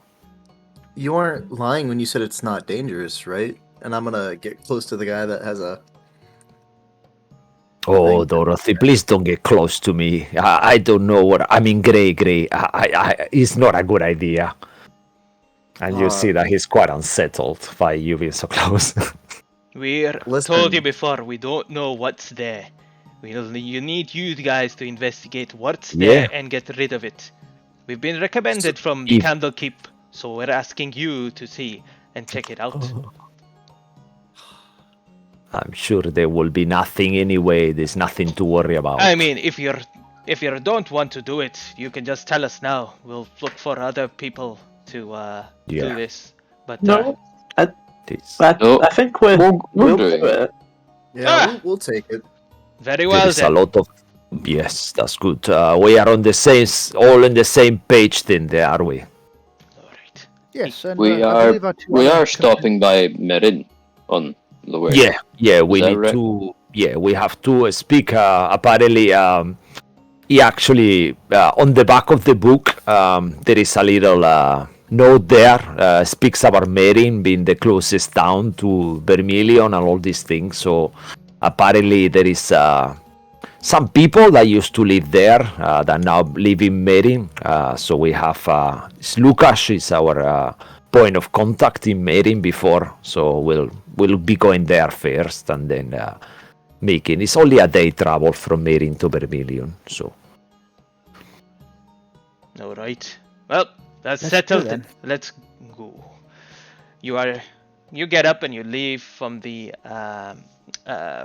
House of Rest and head to the Smithian stables. There you see they walk up to 2 Highland ponies, which they get onto, and which seems to be their own ride. And there are several horses that you can also acquire as well. It's up to you if you still want to come in horse and carriage, or if you just want to take horses as requested. Bruce will have been since leaving where they had their conversation, that the ritual to speak to animals, so he can let any horse he knows he's going to be riding. So just work with me, please. I'm really tired and I'm not at my best. It's all right. I got you. Thank you. You're a good sort. You're a good sort. And he'll hop on. Just take it easy. That's all you need to do. I will try. Yeah? I will try. You're But a don't. fine animal. I don't like people sleeping on me, so don't sleep on me. I will try. I can only promise to try. All right. It's good enough for me. It seems like a real waste to go without caravan, guys. I mean, they are paying us, Aki. It's Yeah. what the customer wants. All right. As you Just this once. collect your horses and you make your way out. Before we go, Yeah. Bruce will have asked someone to leave a written note for Morker or Dorothy, just to say where we're going and catch up with us when you can. Okay. You leave a note in the and you leave a note in Perfect. in your common room, and as you do, you set off on your journey on the path of the Way of the Line down south onto the what's that road called again? The Coastway Road, down the Coastway. And Yeah, as Causeway, yeah. you begin your travel, you hear them singing humming dwarvish songs, and you notice them. You all notice something, but probably Bruce hears it, remembers a bit. But you hear kind of dwarvish humming tunes in Candlekeep from time to time. People just humming them across. It's almost like their mantra of some sort. It's very, very old, but you don't understand the words. They're very, very kind of olden version of Dwarvish. It still sounds like similar words, and what they're singing as well is very old folk songs as well. And as you continue travel, you see day becoming to afternoon, afternoon becoming to evening, and then evening becoming to night. And without any events, you come to a place where you can hear the sea on the side, quite close to the sea itself. There's cliff edge area, and on the side there is like this small woodland area, and you know that sleeping on the path itself is not good for people that travel back and forth. So you take into the side, make your way a little bit inside, set up a fire, and you begin resting for the night. You see the dwarvens, they take out food and they start cooking up food for you guys, talking, drinking, telling you a little bit of tales, and everyone becomes kind of restless, but you know that it's good to keep watch. So if you would like, please let me know who's keeping watch. You can the dwarvens will keep watch one anyway together, so count that as one already taken. Yeah. I'll take the first watch. Okay. I'll take second. Take second. Looking at Bruce, Aki would take one to stop him taking any tonight in the hopes that he'll be more useful the next day. I do appreciate that, Aki. Good night. And he will actually leave. The brothers will decide that they will take the second and the last watch. So the two of you, Bruce and I mean Aki and Gray, can have a watch together. Bryn, as the night goes by and you hear people sleeping, nothing happens, and you wake up. Jamie, who he wakes up. Alright, it's my turn. Alright.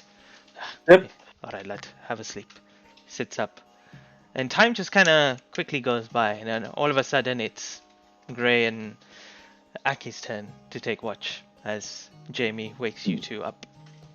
And you both wake up and sit next to a fire that you have to keep up during the night, so you put some more wood on it. The wood here is still dry.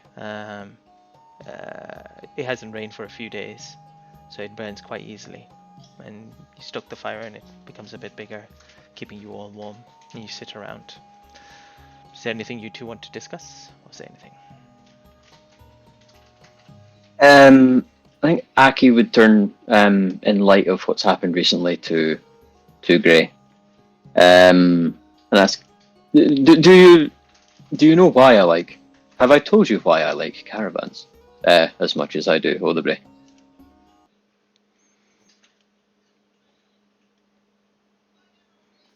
Don't believe you have. I guess, they're like us caravans. They're traveling family. You get to choose them. Traveling families grow. People join. You find people. People leave. People strike out on their own, but you always remember them. And the best thing about that is you're constantly adding to your family. They leave you stories, and they leave you lessons when they leave. Does that make sense why I call us a caravan then, even if we weren't allowed a physical one this time? I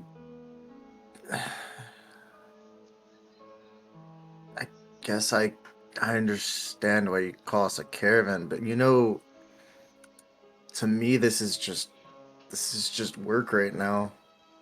I mean, you guys are my friends, but That's exactly why. We're new to each other now, but we travel and we explore like a caravan family. We get to know each other and swap stories and have experiences. Do you mind if I tell you one of the stories someone in my old caravan used to tell me then? We can start here.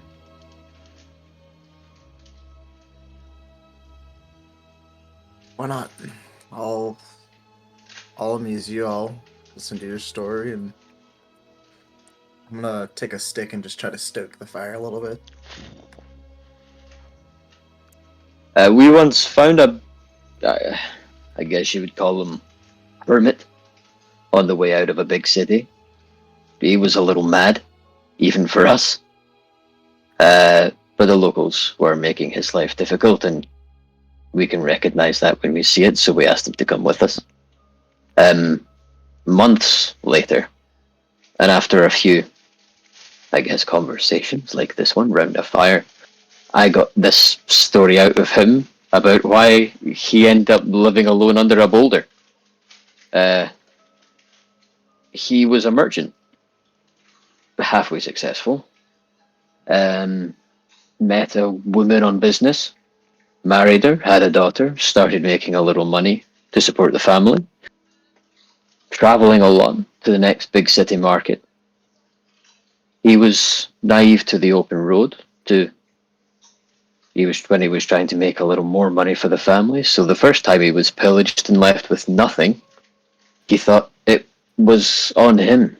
Maybe he could get around it, take a different route, travel a different time. But all too often he was still jumped on the road and left with nothing. Money gets short, so the man approached him, and when he did, and asked for the merchant for help to sell his wares in this city for a better price than he would get out in the sticks, the merchant was too pleased for the business. Then it started out small. It always starts out small. But what he was selling for this man got a little dangerous. There was black market stuff, and some of the weapons were clearly stolen. But the money was good, it helped him provide for those he loved, so he stuck at it. One day he was asked to sell a small magic item that even he could tell, as a merchant, this was dangerous. This time, though, it was two men who asked, not only his original friend. So he couldn't refuse them. The men said they would try to help keep guards' attention away from him. But he didn't ask how. He was being paid. He was happy to go with it. The following week, he was jumped again on the road and lost everything, including the items these two men had given him to sell. But curiously, the men asked him to sell the same item that should have been stolen the following day. He was spending more and more time away from home, so he tried to explain to them that he didn't want to go on one of these trips. And then they threatened his family, while offering help against guards in town again. And on it goes until he's caught. Not only was he in trouble for the black market goods, which he was selling, but apparently these distractions that these men had been performing in town that had camouflaged his movements were violence or murder or displaying dead bodies in town. And when he was due to be sentenced, his business partners were nowhere to be found. He asked his guards if his family would be safe from thieves on the road to see him, but they'd never heard of any thief problem. Only a growing black market trade that he had become responsible for. They were robbing him. They forced him into a corner where they could offer help. But ultimately they took advantage of a well-meaning, naive man while making money and distancing themselves from the danger that they were causing. Whatever is happening with you, Gray, remember we are your family. And if you allow yourself to be manipulated by someone and you get caught or stuck, we all still lose each other. All the effort is wasted. Do you get what the merchant should have done? That is quite the story, Aki. Well, maybe the merchant should have just trusted himself. Maybe he should have just packed up and left. Maybe he should have been more careful. There was a lot of things he could have done differently. But he didn't. And I don't know why you're choosing to tell me this story, Aki. Be He honest. should have told his family, Gray. What do you think I'm hiding from you? Be honest.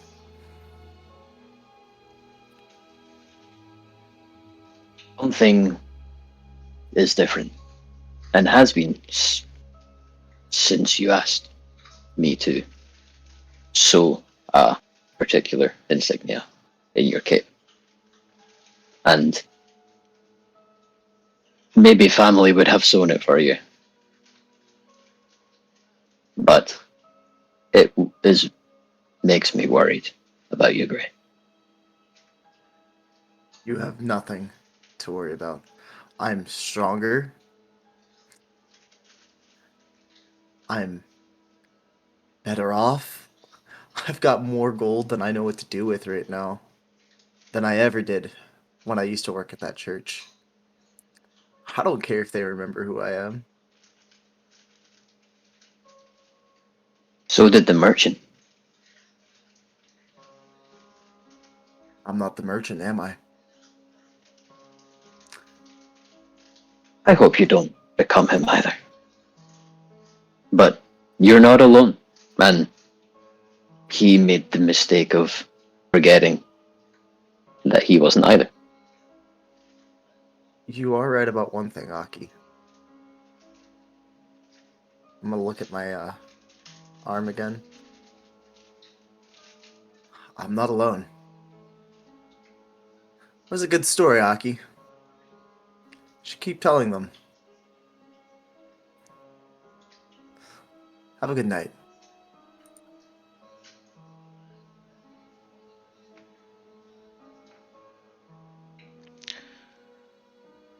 And as He'll lie back with it, put his hands behind his head, and just blow smoke rings, a little frustrated.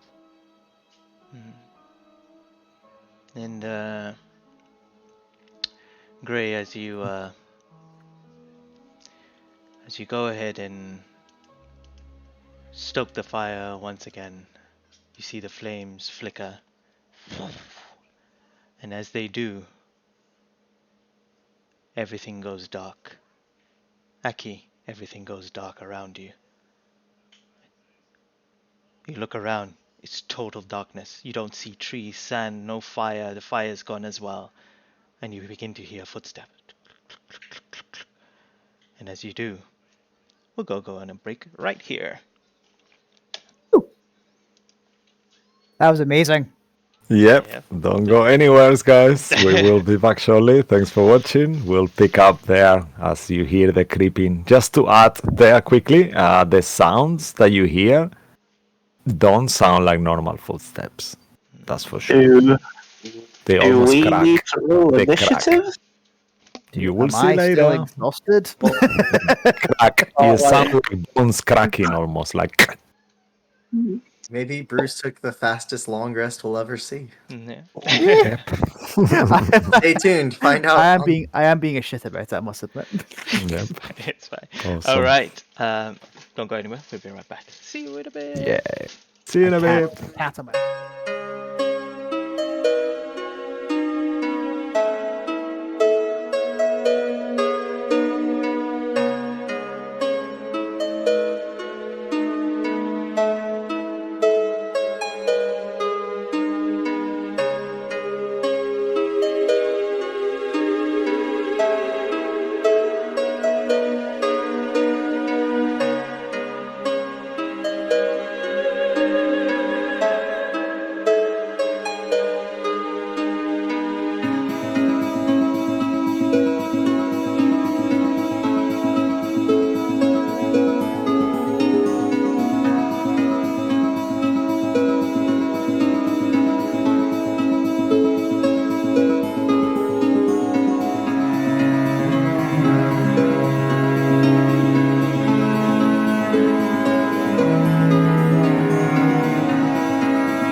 we are back. Oh, can you hear me? Yay. Yes, we can, and we can hear everyone. Great. Yeah. All right. Amazing. We will jump straight back in. As you all, as Aki and Gray, sorry, my head's a bit spinny. Aki and Gray had their conversation and ended, and as Aki was laying down and Gray stoked the fire, total darkness took place across all of you. And you begin to hear footsteps and whispers in a language that... what language do Aki and Gray speak, please? I believe I only speak Common, Draconic, and Halfling. Common, Elvish, Thieves' Cant. You begin to, Gray, you hear and understand what they're saying. Surround them. Let's take what they have. And as you hear these footsteps happening, I need everyone to roll initiative. Oh, yeah. Did I hear that in Thieves' Cant or in Elvish? In Elvish. I'll give you a little bit of visual, guys. Yeah. Well, I'll move it to the map. Okay. I rolled a 9. Come on. No, natural 1. Oh, I shared the natural one. I'm still sleeping, apparently. Dude, that food Yeah. coma is really good. Actually, the ones of you who are sleeping will not be rolling initiative. Let I them- mean, you roll initiative, but then on your turns, we'll do perception checks to see if you wake up. We'll see what happens if they switch. So Yeah. See how this plays along, and we'll see how it kind of goes. Anyway, Yeah. that's where we are. Do we have initiatives for? Yeah, I have it. I just need to roll them for yeah. I'll do those. If you wanna do the dwarves, and I'll just do with the die actually. Christ, the plants will know what's going on before I will. Dibs on the white stallion on the right. I wonder if I click initiative, it will. Oh, last time it showed the name, didn't it? Maybe I won't. I mean, no, yeah, I don't know. It did. It did with the mouthing, gibberish mouthing, whatever it's called. I love that Gibbering monster. mouther. Yeah. Yeah, I'll just- you Said he is. It almost killed us. I'll just Or kill roll. you. No, it's gibbering mouths in general are great. In DM. Ooh, okay. Yeah, I'm just doing with the dice just for brevity, but yeah, we'll do on DM moving forward. I don't think I'm thinking of the mouthing gibberish. I think I'm thinking of the sword that almost killed you in Morker. Ooh, okay. What were those called? Sword. Oh, did you roll him, Cisco, already? Yeah, Oh, okay. but you need to do the dwarves if it's okay. Oh, you told me to do the dwarves. My bad. Sorry, I thought I Sorry. was doing the other way here. I will do the dwarves now. Oh, so I see it on the GM there. My I apologies. get the chance to break in my my Dragon Slayer. Mm. Yeah. I'll miss on natural one. Ugh. That's taken, sorry. I'll stab myself in the foot with it. Just don't stab me. Aki accidentally blew some smoke in his eye. Can't really see much. All right. What am I missing? Gray, what did you get? 21. 21. All right, cool. You're in. Aki got a natural one, but a 4. So yeah. Bruce.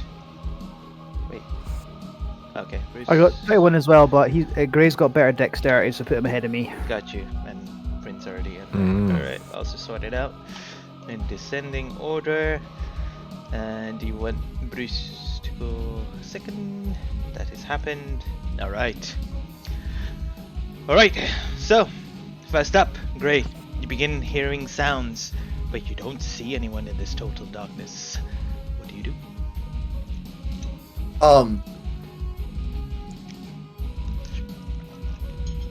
Who's there? I'm gonna shout this in Elvish. No response. Then, in that case, I'm gonna take my whip and I'm gonna crack it out as loud as I can, hoping that wakes everyone up. Okay. I need the 2 of you, well, 4 of you, to make a perception check, please. With disadvantage.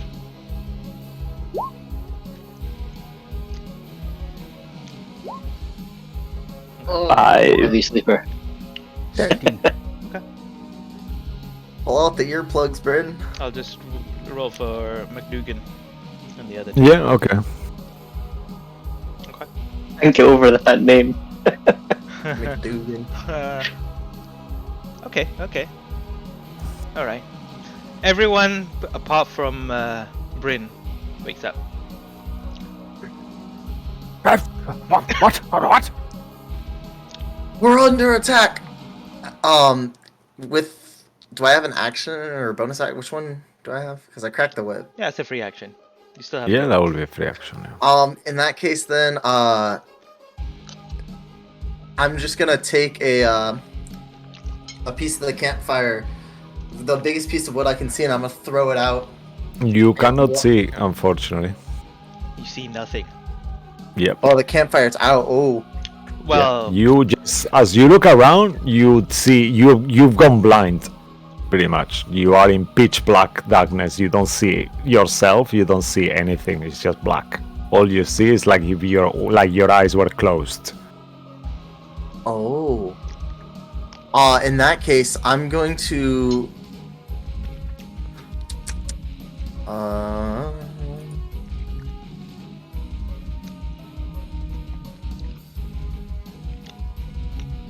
I'm gonna run 30 feet in this direction.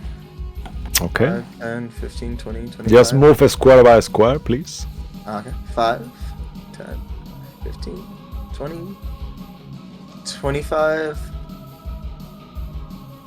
30. Okay. As you move there, you actually see.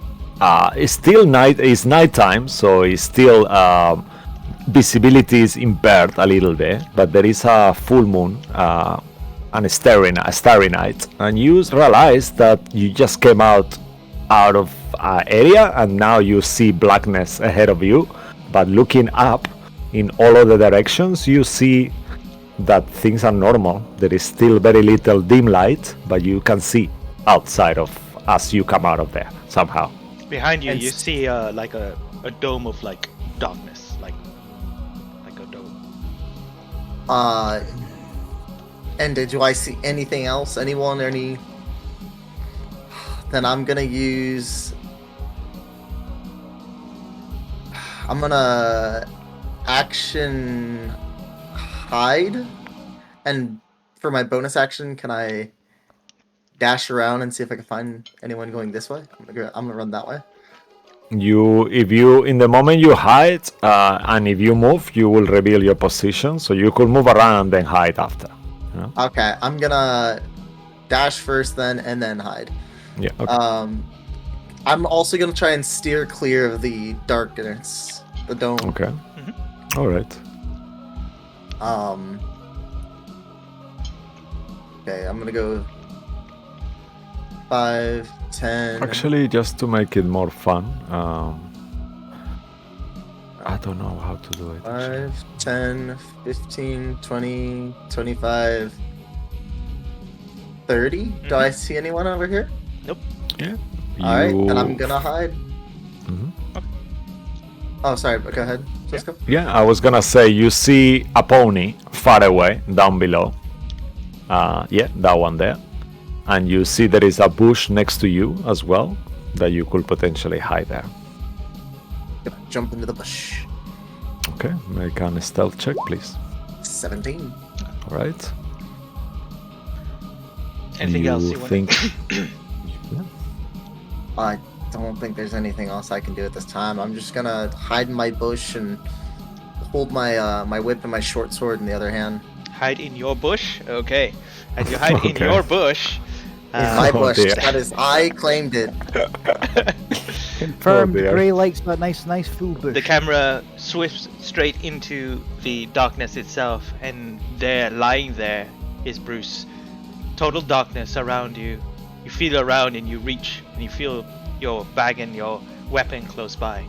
What do you want to do? Bruce will get up. He'll hold on to his brand new sword, see how dark it is, and he'll start moving. So 5, 10, 15. Am I out of that blob of darkness? No. I'll put it like that so you guys can see that, but don't try not to metagame, please.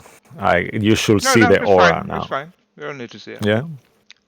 Yeah. Oh, really? So should I change it? It's too late now. You can't see Should I it. change it again? They can't Oh, see they it. cannot see it. Okay, can't see so I'll leave Yeah. it then, if you prefer. You are still in darkness. Yeah. All right, I'll take another step. 20. Okay. Okay. You see pitch blackness still. As you step there, you hear a swing as. Let me. Yeah, it's your one. So you are, if it's okay with you, you are the Don't ones worry, yeah. without a dot. Yeah. Okay. Wait, you, I've lost what you're talking about. What's happening there? don't worry. You. I must. Let me. Let me see if something happens first. Does a. At advantage. Ooh. Does a. 27 hit you? It does. I'm just curious. Am I still in that blob of darkness though? You are. Then they got advantage to hit me. Okay. Yeah. That's opportunity. As you get hit, you take 7 points of damage. Okay. Plus, Great. Oh, there's more. yeah. Oh no, but there's more. But there's more. Yeah. Plus additional 12 points of piercing damage. As this blade Christ. strikes straight into you, you feel. You don't know even where the blade came from. You just hear the sound of something really like something cutting the air and slicing into you. You feel the pain. Carry on. It's your turn. Sorry. Right. Okay. I've only moved 20 feet, so as soon as he's slashed, I'll go into a rage. Okay. That's that activated. Reduce one of my resources of that. Actually, you are moving, right? So you will have I've moved 5 feet. Yeah. I've moved 20 feet. Yeah, you will have moved 5 more, right? Because you were moving. They don't have sentinel, so you will have leave 5. You will have to move 5 feet more, whichever direction you were going. Wait, why? I've only moved 20 feet so far. Because you were leaving the area, so they took an attack of opportunity on you. So that means you will have moved 5 feet. It didn't take. It took. It was. Oh, it didn't move. Yeah. Okay. Cool. It was holding an No action. worries then. Yeah. Okay. Perfect. Sorry. I'm a bit confused. I moved the 20 feet from where I was. Yeah, then yeah. as soon Yeah, as I got yeah, that just 20 carry feet on. point. Just forget about it. Sorry, I made a mistake. My apologies. Okay, so I'm in a rage now. Surely I know from what direction that slash came from. Yeah, but you're still disadvantaged because you can't see. But you can attack. Yeah. And you're raging. Okay. If you attack recklessly, then it would be a straight hit. I will give that a go then. I will attack recklessly in the direction I was hit from. So, let's do this. Oh shit, doesn't matter. I shouldn't have clicked on advantage. My apologies. So, 10. 10. A 10. You swing your great dragon slayer, and as you do, you feel no impact, no sound. Alright, I'll move another 5. 10 feet. That's my maximum regular movement. I can't dash because I've already had used an And action as to you attack. step there, you immediately come out, and you begin to see the forest around you once again. And as you turn around, you see this dome of magical darkness, which you have just entered out of. 30 foot around. Bloody hell. So, I'll shout, get out the darkness! They can see you in there! Good shout. Make a perception check, Bryn. Oh yeah. I was a generous. At disadvantage. Actually, you shouting, so just Oh perception yeah, I'm check. roaring, bellowing. 14. Yeah, you're up. 14. Yeah, you are awakened from your sleep. And that's my turn. Okay. McDougan, go ahead. Okay, McDougan. Oh, what's going on here? was all that shouting? Oh, I can't see anything. Take this off my eyes. He kind of like moves around. Bryn, you get elbowed by him. What is going on? He says to you, Bryn. I think we're being attacked. I can't see either. I have something that may work though. Oh, let me light up a torch, and he will use his action to light up a torch. And as he does, oh, the torch is not working. I don't see anything still. Damn it! What do you see around? Where should I go? Not much. Just try and get out of this. It seems to be 30 feet, I think. Oh, 30 feet. One. He starts counting. 1, 2, 3, 4, 5, 6. Oh, damn! And he looks around. I'm halfway through, and he kind of like he stays there in between the both. I can see it only if I move, and then that will be his turn. He uses action to do the torch. He's got a torch on his hand, and that will be him. Alright, after your turn. Oh, I think we skipped one. Let me just go back. Sorry, I'll just do the turn. It's Yeah, okay. It's one of yours. Okay, perfect. So, actually, I missed something. As McDougan moves, he will feel. Actually, yeah. Okay, all right. So you hear steps very quietly, like all this crackling, and then McDougan will be attacked. Wait. Oh, something hit me! Wait, are you using? Which one are you moving? That one. This one's yours. Ah, okay, it's the other. All right. Sorry. Okay. Okay. As out of the sudden, Gray, as you are hidden away, you hear footsteps approaching you, but then they move out of your way. And then, Jamie, you feel a blade going in your direction. Does 19 hit you? Well, let me tell you, if a 19 hits a dwarf, it does. Ah! No! I got a blade stuck in my back. Take it out. Yeah. Okay. And then as you feel that blade on the side, okay. So just make it easier. Okay. You will feel a little bit of damage, like going through you. As this blade hits you, and you will take, sir, 17 points of damage. Okay. And then with the back of you hear still footsteps, and Aki, you feel the blade being quite close to you as well, and footsteps very close to you for a second attack, and that's with a 26 to hit. So they can all see them. Yeah. Okay, and as this blade goes on your clavicle, you will take 14 points of damage, piercing damage.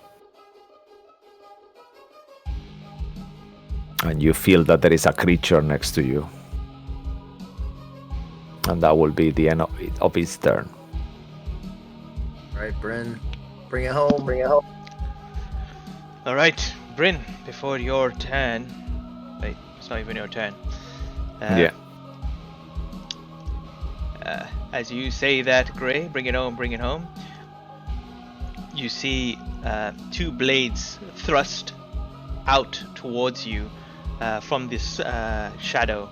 And as they do, this globe, you will make 2 attacks against you, Gray. first attack Cold. is a 19. Hits. Second attack. Oh shit. Alright, natural 20 for the second one. Alright. Let me just double check this. Okay, I'll just roll the full damage towards you. Nope. Oh dear. So it's 4.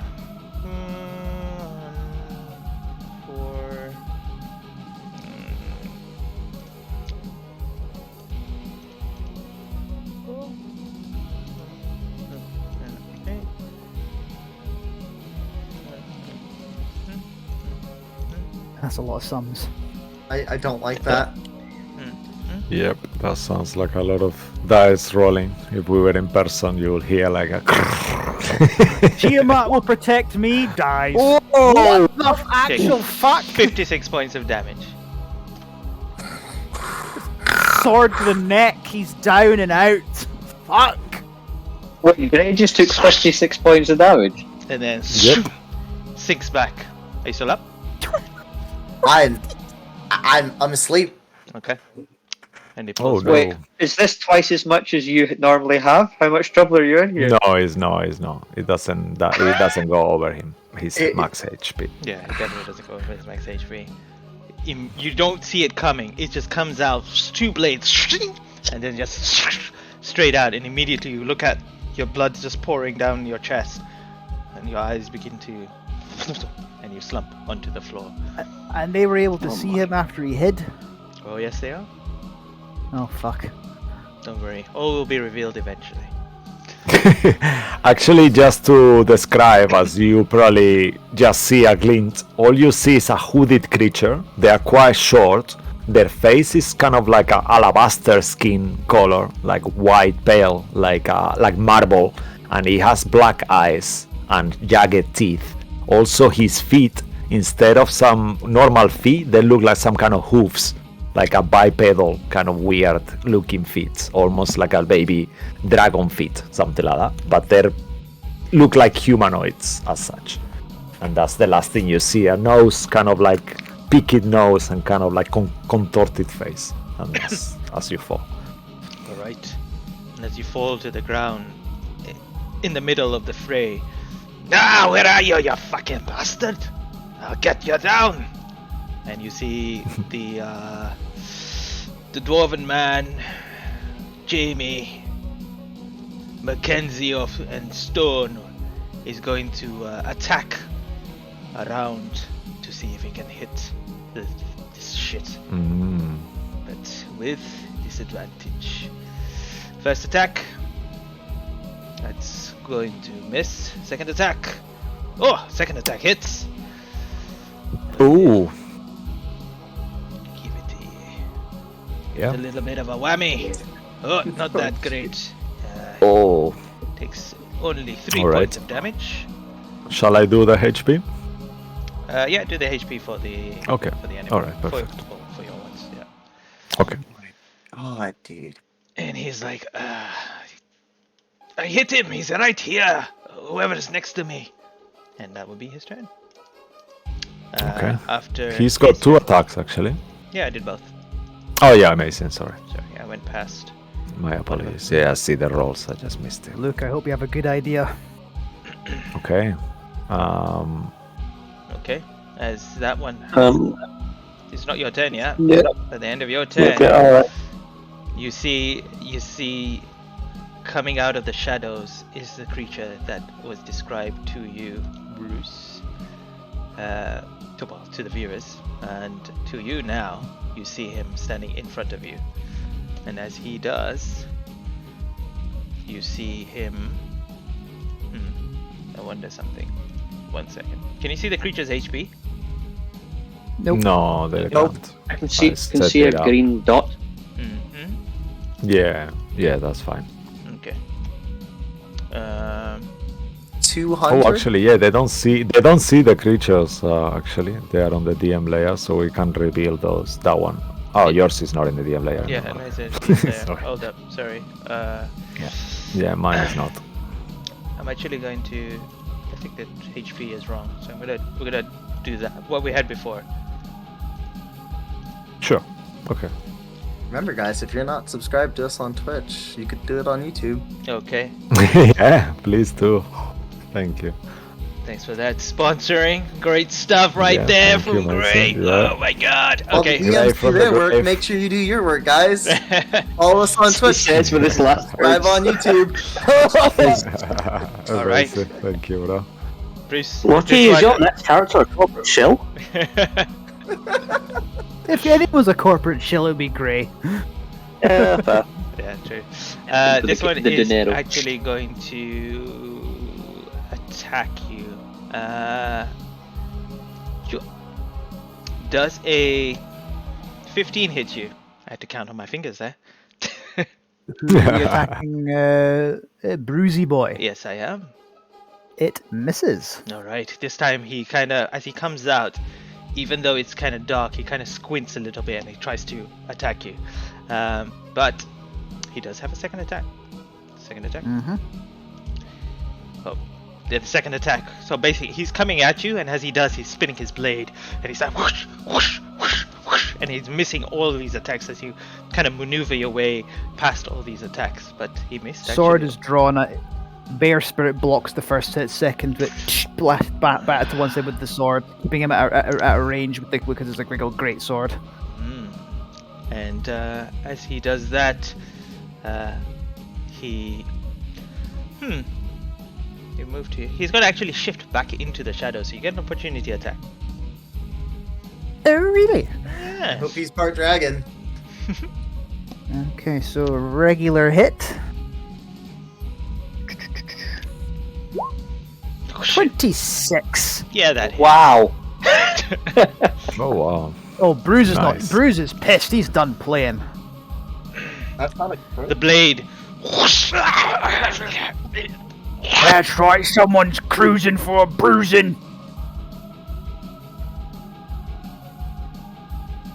Come back here, little shit. Oh, you lost sound, Mo.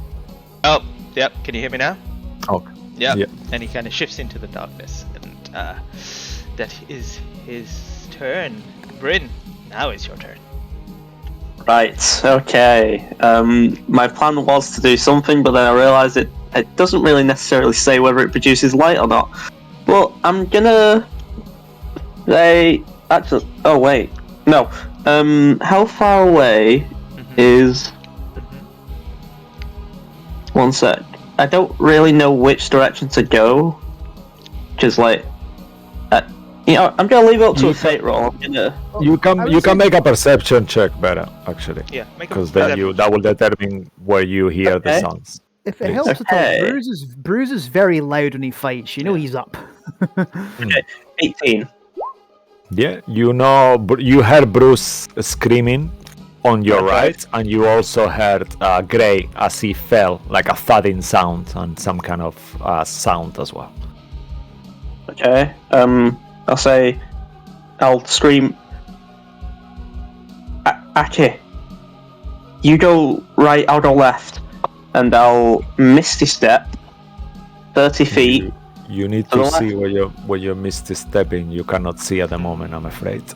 Sorry? You cannot. What? You need to see where you're going, and you cannot see inside the Shit. area. Sorry. I've already looked at that as well. Fuck. My apologies. Sorry. Okay. Noodle. New plan. I'm just gonna scream, and instead of raging, I will actually divine. So, not divine. Is it called divine soul? It's been a while since we've done combat, guys. I will just divine soul it, burst out some wings, and if that doesn't create any light, radiant soul, I mean, if that doesn't do any light, I will just shoot up. How do you look like? How does Bryn looks like when this transformation happens? If you don't mind. But if no one can see it. Just for the audience. Very much like since a certain person isn't here, I can say whatever hell I like about anime. Hell yeah. Right. Very much in a Dragon Ball Z sort of Goku pose of charging up to Super Saiyan, just screams until wings sprout out. Ooh, Wait, Yeah. nice. what Amazing. level is this? If it's considered as a spell? No, it's an ability. Well, it's a smash it. Third Yeah, level it's a not smash it. smart. Third level? It's well Third I level guess ASMR. it's third level. I'm just Let's say third level just because it's counts as flight, which is a third level spell. Hmm. I think Yeah, that would count. Okay. So what Yeah. happens is actually as you spread your wings, you see divine light expand and the darkness begin to kind of flourish away, and as it does, it fades away around you. 15 feet around you becomes visible. You see the campfire still going on next to you, and you immediately see let me just see your range. Do you want me to put like a 50 feet aura around me? Yeah, that'll be good Yeah. actually, please. And I'll pick a yellow aura. Why not? Mm. There we go. You immediately see Jamie and Aki going against one of these creatures that are there. Where is it? I will summon it. Sorry, I'm pressing a lot of buttons apart from summoning it. It's fun. It's fun. There it is. Okay. I will You with see my him bonus action. immediately squint like from the light. Does that mean it's an advantage on attacking these things in the light? That'd be cool. Good That would be try, wonderful. though. Good Okay. try. That was my action, so I'm gonna blast out. I'm just gonna lift up the axe, and as I do, like thunder just starts to like coalesce around us and strikes down at the axe as I cast Thunder Smite. The whole hand Oh, begins nice. to vibrate as Tia Um, bestows his power into your axe. And I'll just scream, "Fuck off quickly!" or this. And I'll just look up to the axe. Alright. All right, amazing. Inspiring. Fuck off quickly. I try my best. I try my best. After your turn, you begin to hear movement. Cisco, it's one of yours. Yeah. Okay. Yeah. No, it's just sussing it out. Okay. Yeah, you will hear movement going. You are not flying, Breen, right? You are standing there. Yeah?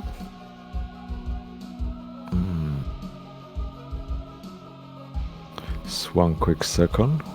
Yeah. Okay. Yeah. So you will see one of these creatures running in your direction with this weapon out. This kind of skittering almost as he runs, and he will try to attack you. I will reveal him for you. Boop. Yeah, please. Just for the viewers that can see him, it actually looks like that. Can you see him? It Yeah, that's looks cool. Oh, he's Biggie. Gorgeous. All right, and that will be a 22 to hit you, Breen. Yeah. With his first attack. All right, as he hits you, you will take 7 points of piercing damage, Bitch, please. I can tag and that. then he will do a second attack once more. Like this time, he will bend down on the floor and kind of hit you from down below towards your, inserting the weapon in your crevices in your armor with a 27 to hit this time, 26 to hit. Sorry. Yep. And then as that happens once more, you will take another 7 points of piercing damage. Yep. Yeah, that's fine. There's but a scratch. Okay, and then let me just see, and then after that, he will just actually no, he's not gonna stay there. He will take an opportunity attack, so you can take it if you want. Yeah, I'm going to. He will start moving up. Yeah, I'm gonna do that as well as. I'm guessing everything keeps up. Can I smite on opportunity attacks? Yeah, cool. I believe so. Yeah.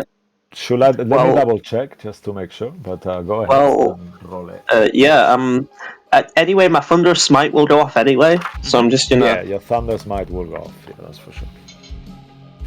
I'm gonna give myself. I'm gonna burn an inspiration on that. Ooh, nice. To give yourself was- advantage, yeah? That was dodge shit. Yeah. 22. That hits. Actually, 22 will hit, definitely. 22. So that is regular damage. I'm gonna wait on the regular smite until your ruling comes up. Yeah, I have it actually on my hand now, so just one quick second. Yeah. Kennel. Go to your kennel.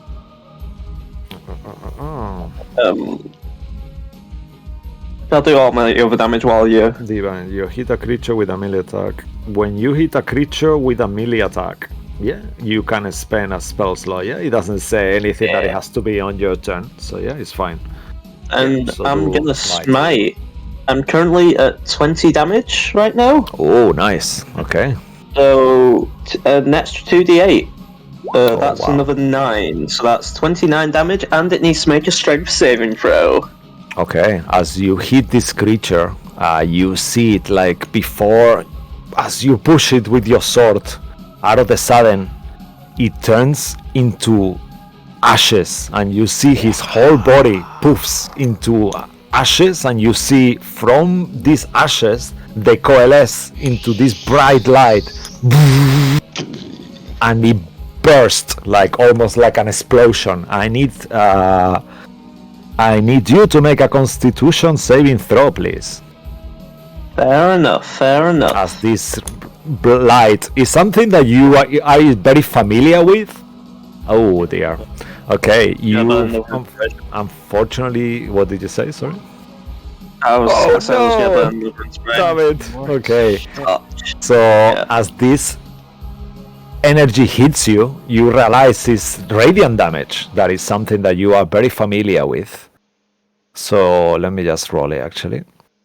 Okay. And- Our Azamar Paladin's not.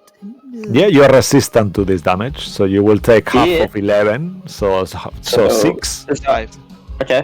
5, yeah. Okay. 5 points of radiant damage already reduced, but you are blinded until the end of your next turn.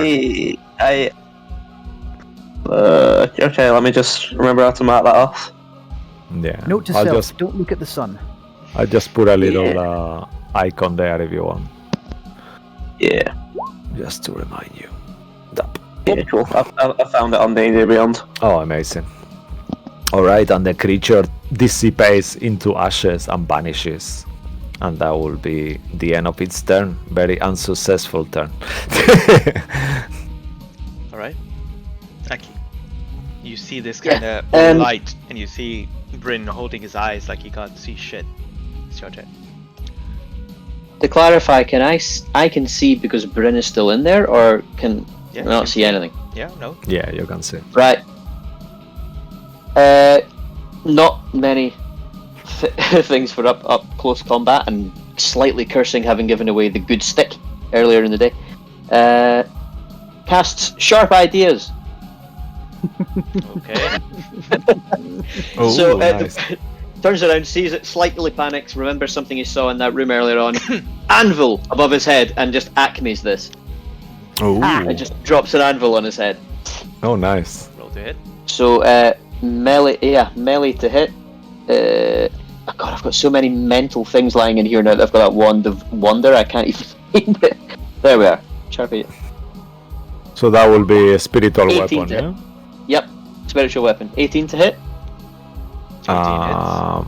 Yeah, 18 hits. 10 force damage. Are you okay with a hammer instead of an anvil? Yeah, I've already put it down. Yeah. Oh, okay, you got it an there. anvil, Okay, yeah. perfect. Yeah, you got that one there. Cool. Cool. I'll So change. drop that on his head. 10 points of force damage, and then if I can actually, Wow. Mhm. assuming he doesn't explode. Yeah, no, he stands on his stand, hit by this force. You see him like moving backwards, but yeah, he's still standing. But guessing this is the first time I'm doing this, so a ruling. If I've got nothing in my hands, am I allowed to take an unarmed strike with... Actually, that was a bonus action, so I can with my action. Yeah, you can do So, it with your action, yeah. For the first time in Slight Panic and reaction, pulls out the new claws and will try and make a claw attack at him. Oh, actually, we will be using... Apparently, it's gone up to a D6 on the new book. Actually, it's coming out now. It's already out. So I think the draconic weapons... Before it was a D4, right? Yeah, it's 1d4. Now it's a D6. Nice. So So it's roll a D6. Yeah, we're gonna update the rules. As things changing on the rules officially, we'll change them as well straight away. Okay. So it's do a D6. unarmed strikes. Retractable claws is 1d6 plus strength then. Yeah. They 1d6. increase all the unarmed strikes from Tabaxis and Dragonborns and all those to D6. Okay. In that case, to hit is 17. Oh, nice. Yeah, 17 hits. Amazing. And Ooh. 3 points of slashing. Okay, yeah, the creature makes like this gesture as you slash him. Are you aiming anywhere specifically? Just How for tall flavor? is he? He is the size of a halfling, so it's quite small, like much shorter Then it's- than you, like 3 feet roughly. Then it's probably downwards, so it's probably across the top of forehead and down toward an eye, because it will be sideways. Yeah. He screams. Goes thump. You see that he already has a scar in there, and you just make it across, so now he's got like 2 scars, one in each eye, pretty much. Nice. All right. No move. Then I won't move away because I don't want to abandon the dwarf. Okay. Where did you want to place Alright. the anvil? You can move it. So when you first conjured it, where did you want to place it? Yeah. I was dropping it on his head, so really, if I won't put it on top of him, I'll just remember that's where it should be. Okay. Yeah. If you need to perfect. be able to grab him. Fair enough. Yeah. Yeah. Okay. Nice. Here's a burrito. There you go. It's on top of him. Alright. After your turn, if that is all, Mr. Aki Flamakasta, it is Gray's turn. Yep. Gray. Yeah, make it on the. Remember to do it in silence. Don't roll the death save. Just do a whisper, please. You can do it through the D&D Beyond as well. Now's the time to live up to your nickname, mate. Always whisper. His nickname in Draconic Aki calls him Headache, just so well know. Okay, I hope this works. I said it's always whisper. Yeah. Oh, that's amazing. Out of Thank you, game bro. nickname. All right. Ooh. Okay. Yeah, we got Alright. it. Yeah. And also as well, while you are unconscious, Gray, what does Gray regret? There is a regret that is keeping you alive right now. A thought in your mind. What is Gray's regret at the moment? As you are there in between the line between life and death. What does he regret? He wish he had done different. Please.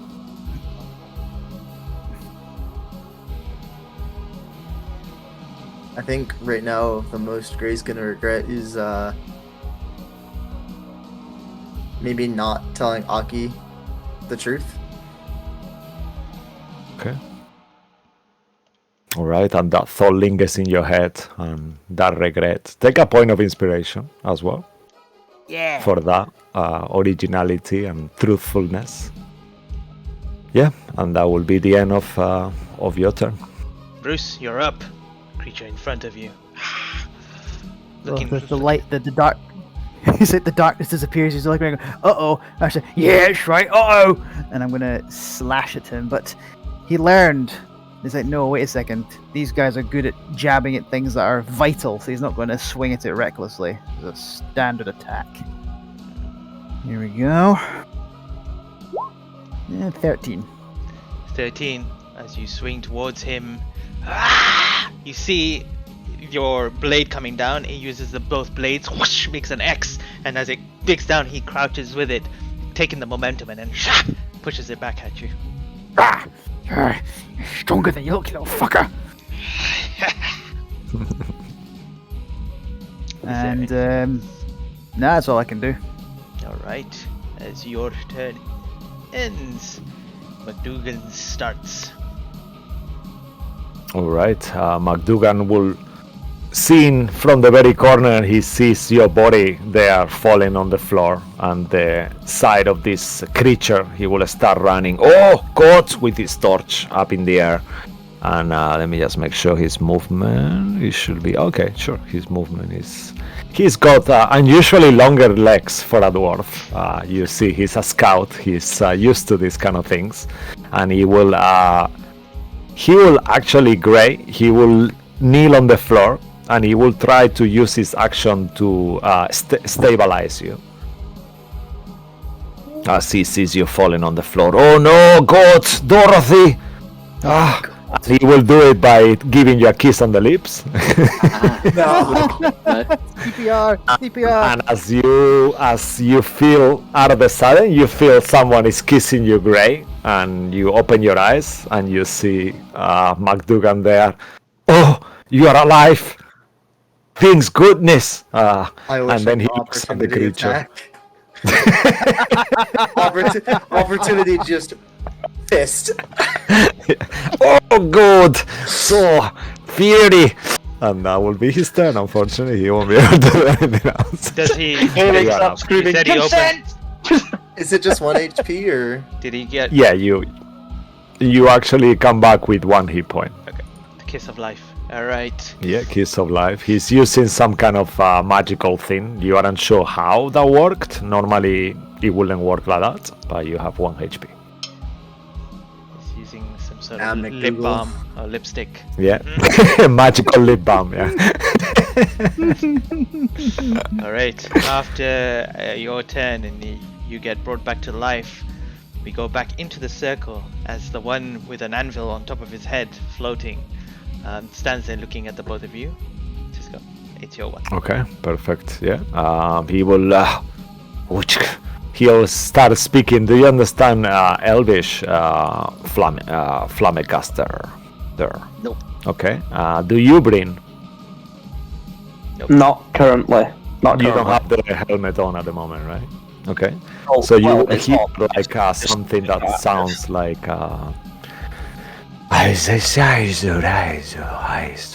sounds quite beautiful. Says whatever he says, it sounds pretty beautiful. And then Aki, he will stop you with his blade as he says that after right away.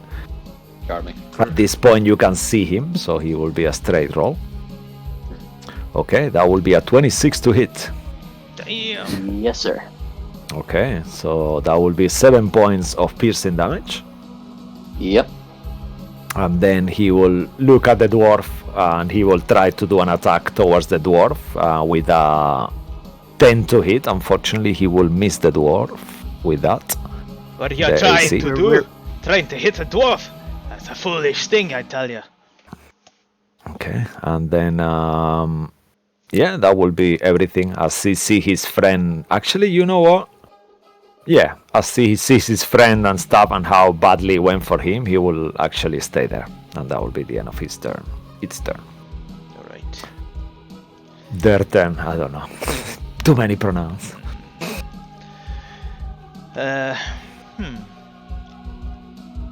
What does he want to do here? Stabbity stab.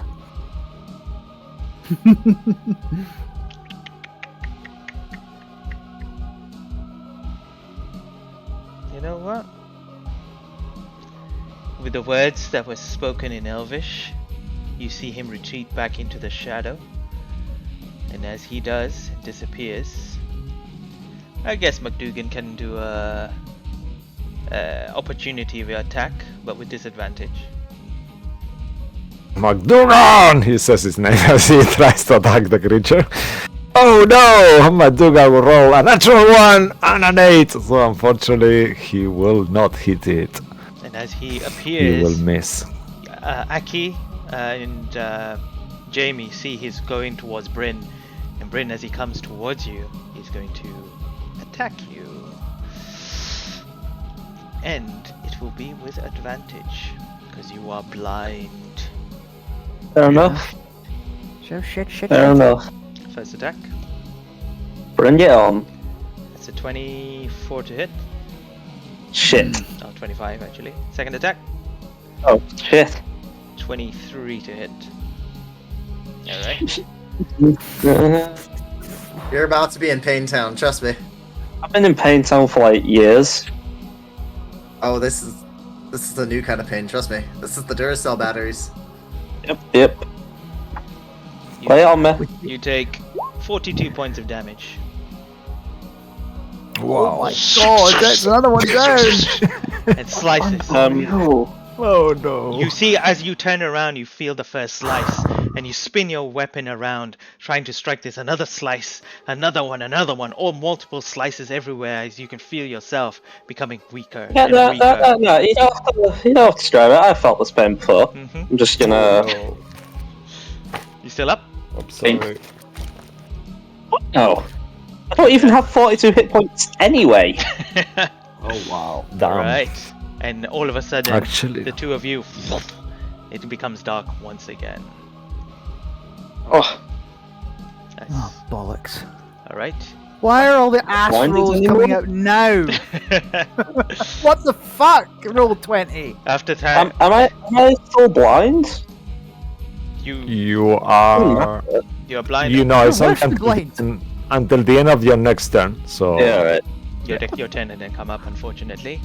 But after your turn, Jamie's about to. Who switched off the lights?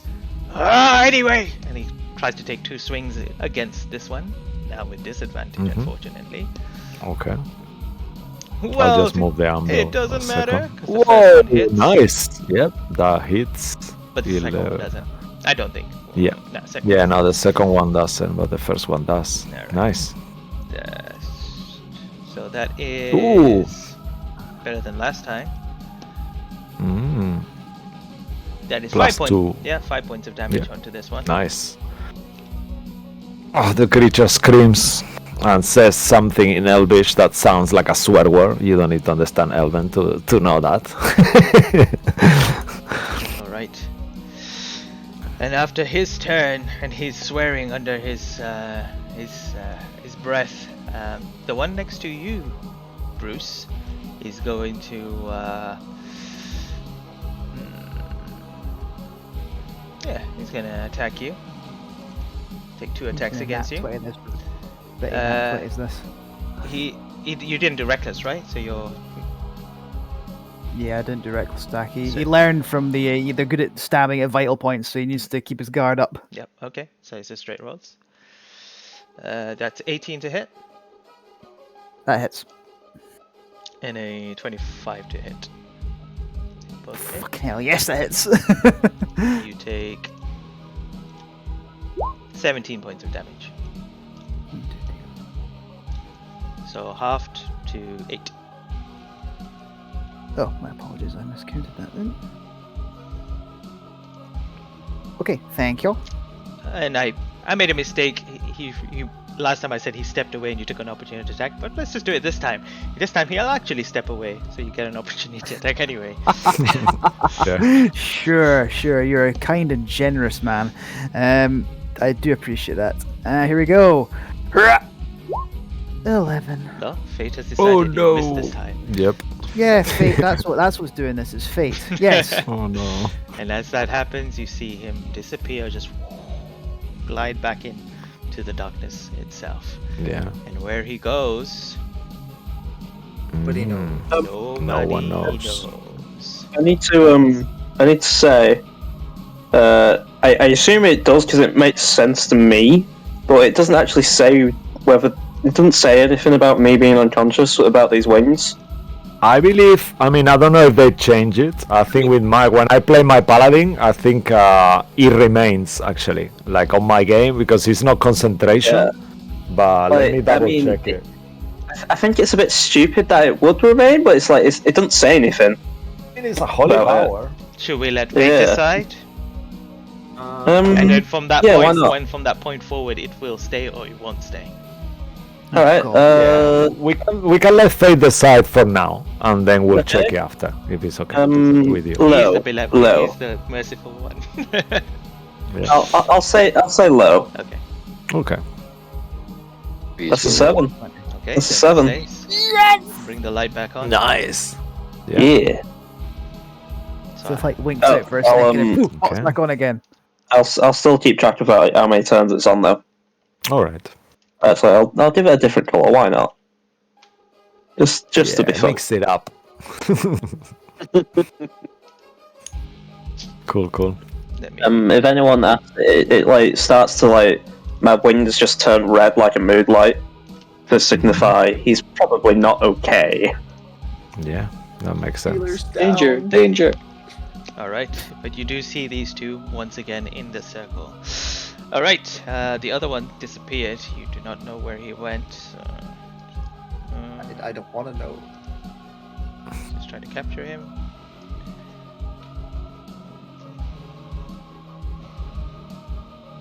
Wait a second. Okay, cool. That's the end of his turn. Okay. Bryn, make a death saving throw in GM, please. Yeah. Yeah, okay. Also, once more as well, while you're doing that, what thought is keeping Bryn alive now? What is something that memory, something that you really want for you to happen? What is keeping you alive? There's currently like maybe a prayer to Tyr, like do something, bring them someone who can be better. If not, but also there's like, but if you can keep me alive, that'd also be great. Oh wow, okay. Make a fate roll as you are uttering that prayer in silence. Well, it went low. Low went pretty well last time, so let's say high and be a bit radical. Okay. Your prayer seems to... You aren't sure, because on this stage you are between life and death, but you aren't sure if it's going through or not. Yeah, fair enough. Alright, and that will be... If you had succeeded, you will get a point of inspiration. Okay. Aki, Cool. you're up. You just Yes. see Bryn fall on the floor. His wings still emitting this radiant light, but his body not moving at all.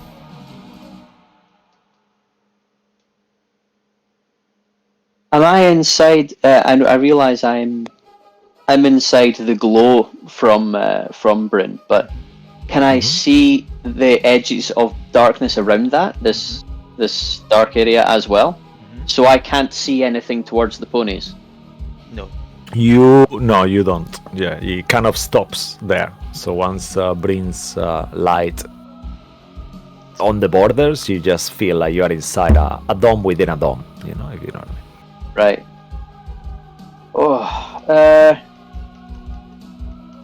This seems like an appalling idea. Right. Did we say it was an action or a bonus action to neck a potion? If I can get hold of one. Bonus. That will be a bonus. Bonus. Yeah. Right. Bonus action. I mean, if you, it's up to Mo. If he wants to do it as an action, Mo, he can do that, I guess. Yeah, if you are okay with that. Whichever one. So if you want to use your action for the potion, you can do as well. Either are. No, I think bonus action potion of greater healing then, Ooh, because nice. I think it's important I don't die anytime soon. Yep. So 44 plus 4. 3, 4 Yeah. plus 4. Yeah. Come on. That was literally my move. Like I was gonna do it while blinded. Yeah. I was just saying, don't be 8. Don't be 8. Ooh, pretty Woo! Woohoo! Maximum! Almost. Nice, man. Wow, very cool. 18 points of heal. Still is less than I've been hurt for. And since I'm still standing there, I'll take a turn and take a shot at the guy to my north that's looming over Bryn's limp body. Alright. good. And you do notice that he is looking around and looking towards Bryn's body as well, and the blades are getting closer. Oh. Level 2 Whisper Ball. Oh, wow. Cool. We're not. We need to end this. So, come on. Oh, burning an inspiration for that. That won't do. That's my only inspiration. Please go ahead. I feel Come you. on. Come on. Oh my god! Damn. Shit. I don't think there's anything. Is there anything else I can do? Actually, I can do one Don't thing. just I throw can it for do points. favored by the gods on top of that. Yeah, If go you'll on. allow Yeah. me. Yeah, definitely. So 2d4, right? Yeah. Come on. Come on, roll 20. Stop being 6 an on ass. top of that, so 15 to hit. Oh, okay. I believe that's what you needed. Yep. 15 just hits. Yeah. Wow, that's just luck. Yeah, Oh, my luck. You got us help there. How will you do this actually? As you are doing this, you just describe to us what happens just for fun. What, the favored by the Yeah. favored by the gods part? Mm. I've always imagined it like it's a do-over, like it's not a new spell. It's kind of pulling it back as if it were on a string and trying to throw it more accurately. So yo-yo, excellent. I get. Well, he does like making anvils and toys and whatever he's recently seen. So you see this arcane magic like a yo-yo going backwards and forwards until. Yeah. one of those ones that has sharp edges. That's amazing. That's so good. Right.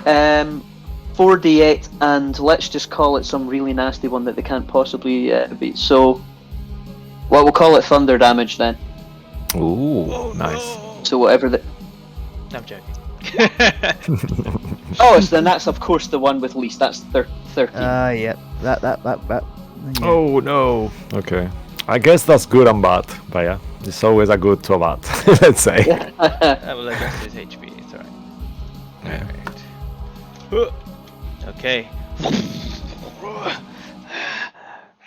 He looks towards you. Looks back towards Bryn. Oh no. And from where I am, I've got a little movement left, so I'll edge around if I can to the other side of this guy, just to hear and see if I'm. Can I see anything yet? You can see you're walking. Yeah, you're walking into pitch blackness. You can take it back if you wish. Oh, so that would okay. So Yeah. that's not So making you, any. you could take one step down. You will still be able to see, but once you take a second step down, then you will. And there you're on the edge. You see like half darkness, half light. Okay. So if I look in the right direction, I can see something. Okay. Yeah. Then that will be me. Actually, if I get a free action, I will start shouting, "Anybody who can get in here, get in here!" Alright. Yeah, you can do that. The end. You guys can hear it. You're at this point. Great. You feel like a bit like wet-lipped, but your eyes flutter open. You see the burly, boldy, and beardy figure of McDougan right there. You fucking tell no one. Fucking no one. Oh, don't worry, you bonny lass. This is our secret for life. I'll take it to my grave. I'll kill you later. I'm gonna stand up. I just imagined, because I'm not like fully healed, just a pool of blood comes out of like underneath my armor, and I'm gonna push up and just yell, "Come on!" And I'm gonna run back into the darkness. Alright. Remember, it will be half movement to stand up. So you have 15 feet. You can bonus action dash. Can you actually at this level? Yeah, you can. You already Yeah. have the uncanny, your Yeah. thingies. Yeah. So it's 5, 10, 15, right where I Yeah, want to so be. you pass through the darkness and then you all of a sudden enter the light of the corpse of Bryn laying there. You see him turn around, look at you as you enter. Just want to say, like, as it's happening, like the feathers of the wings are just like falling off. Oh wow, that's so good. Yeah, you see little feathers start to fall. I love that. Yeah, that was amazing. I'm gonna yell. There's two things I want to yell. Oh. I'm gonna yell what I think is the most important. Guys, obviously we're not hitting the right one. The darkness hasn't even flickered. You don't say! And then I'm gonna take out my whip, crack it on the ground as hard as I can, and then I'm gonna aim for his neck, and then try to drag him down if I can. Oh wow. Okay. I'll do it. Yep. Oh, Tiamat, please. Hell, Tiamat. 19. Oh, nice. Yeah, that hits. Yeah. You can take off GM layer, by the way. You're still rolling to GM. Oh, yeah. Hey, look at that.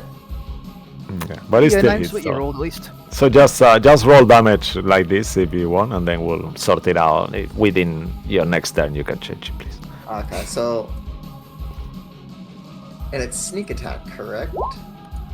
Actually, it needs to be an non-unconscious creatures to work, so it will not be a sneak attack. But he doesn't have any friends within 5 feet of him, correct? Oh yeah, you have the swashbuckler thingy, Swashbuckler. right? The swashbuckler. I can never say that fucking thing. Yep. So then yes, it will be.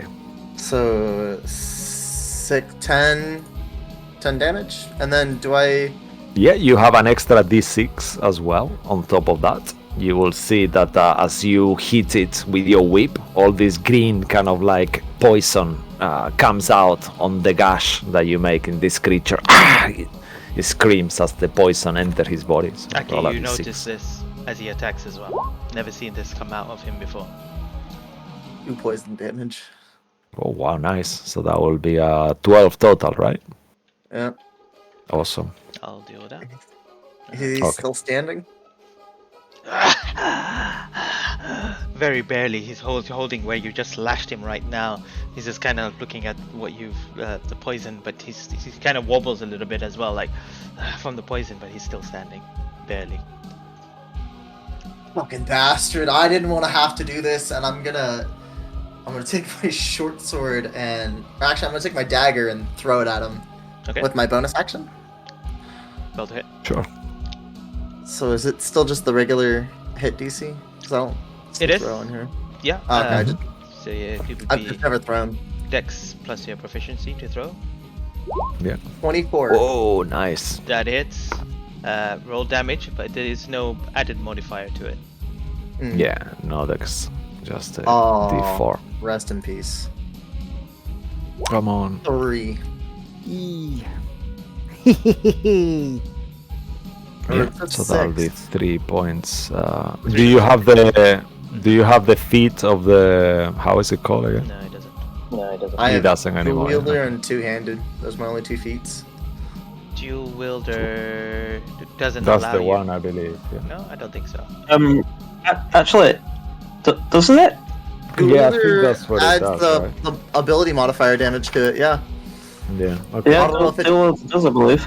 Is that one? Yeah. Yeah. So yeah, I have it here. You yeah. add a +1 to AC.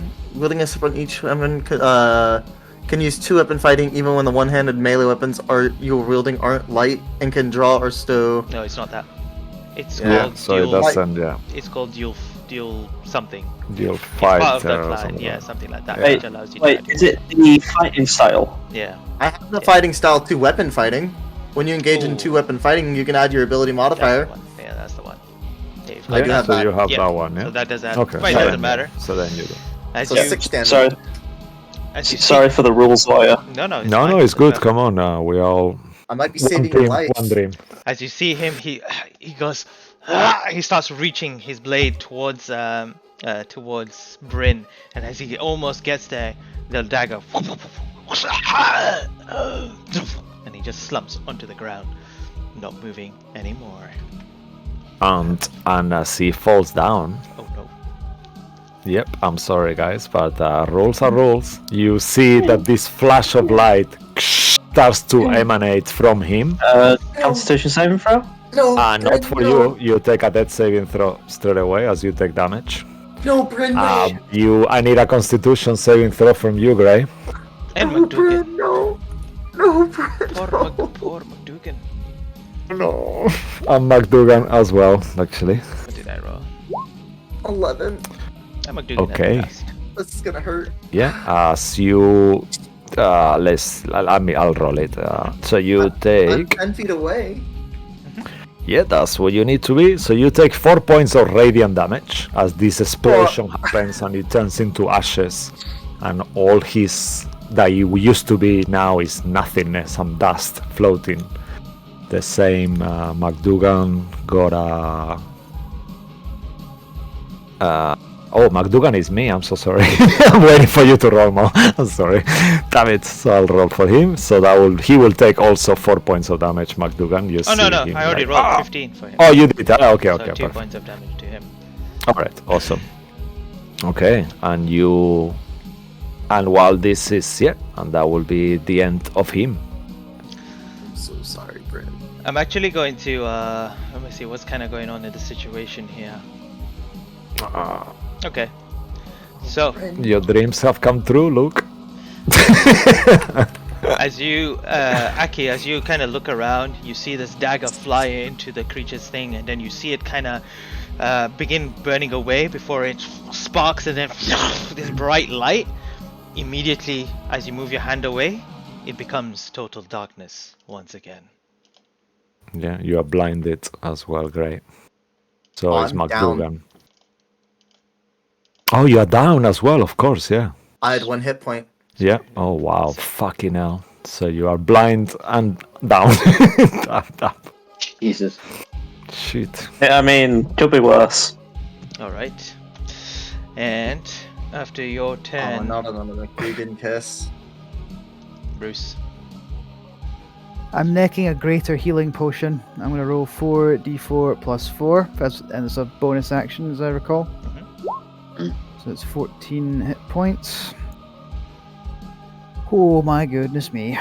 Right, where's the hit points? 14.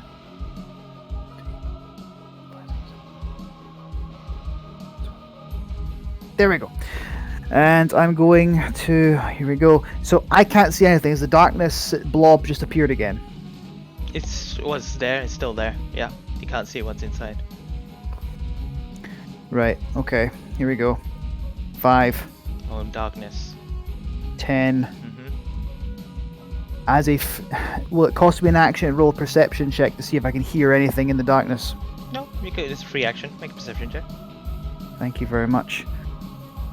Oh, it's a disadvantage for me though, sadly. Provided I'm still exhausted. Mm-hmm.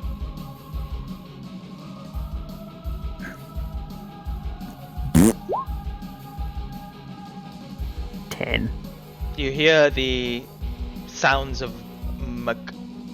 from Jamie as he swears and like, the light's gone again. What's going on? But that's all you hear. Oh, it's not good. 5 Tuck has 10. 15. 20. 25. Can I still not see anything? Nope, you're complete darkness. Alright, so I have no perception of where the guy next to my closest dwarf friend is then. You heard where your dwarven. You haven't seen them where that person is, but you don't hear him. You hear Jamie now. You could ask him. Right, well, okay, sure. Where's the last one? He's here. I can touch him. I feel him. He's over here somewhere. Try There to is hit. nothing here. The other one is shouting. Right, okay. Does that mean I can attempt a javelin throw? With disadvantage, of course. Yeah. Yeah, Just you can try to guess his location. Sure thing. I will do that now. That's disadvantage. Which of the two are you trying to hit? I can only see one. It's the one next to Aki and the dwarf closest to me. Okay. Oh, for the love of fucking God! Make a fate roll now. Oh. For a 6. Okay. I'm gonna go low. I don't believe it. My first good roll. I just felt something. I think he's trying to attack me. Fucking bastard. No, that was me. Sorry. What? That was me. Sorry.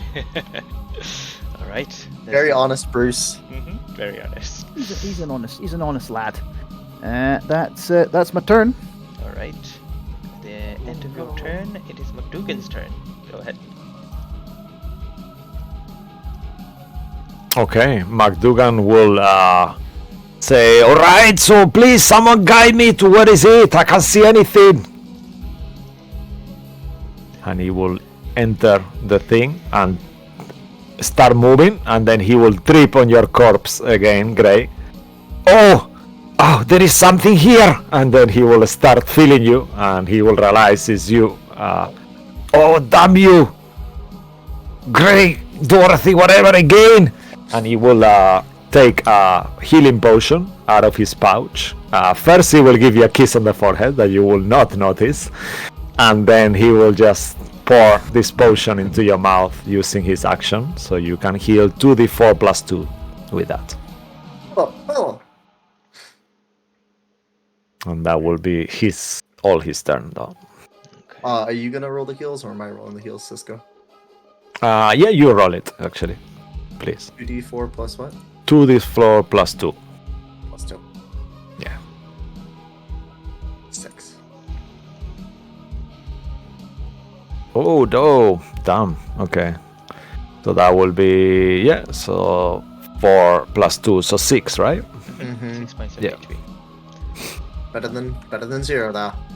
Alright. Yeah, don't forget to After change your your turn. roller back. Aki and Jamie.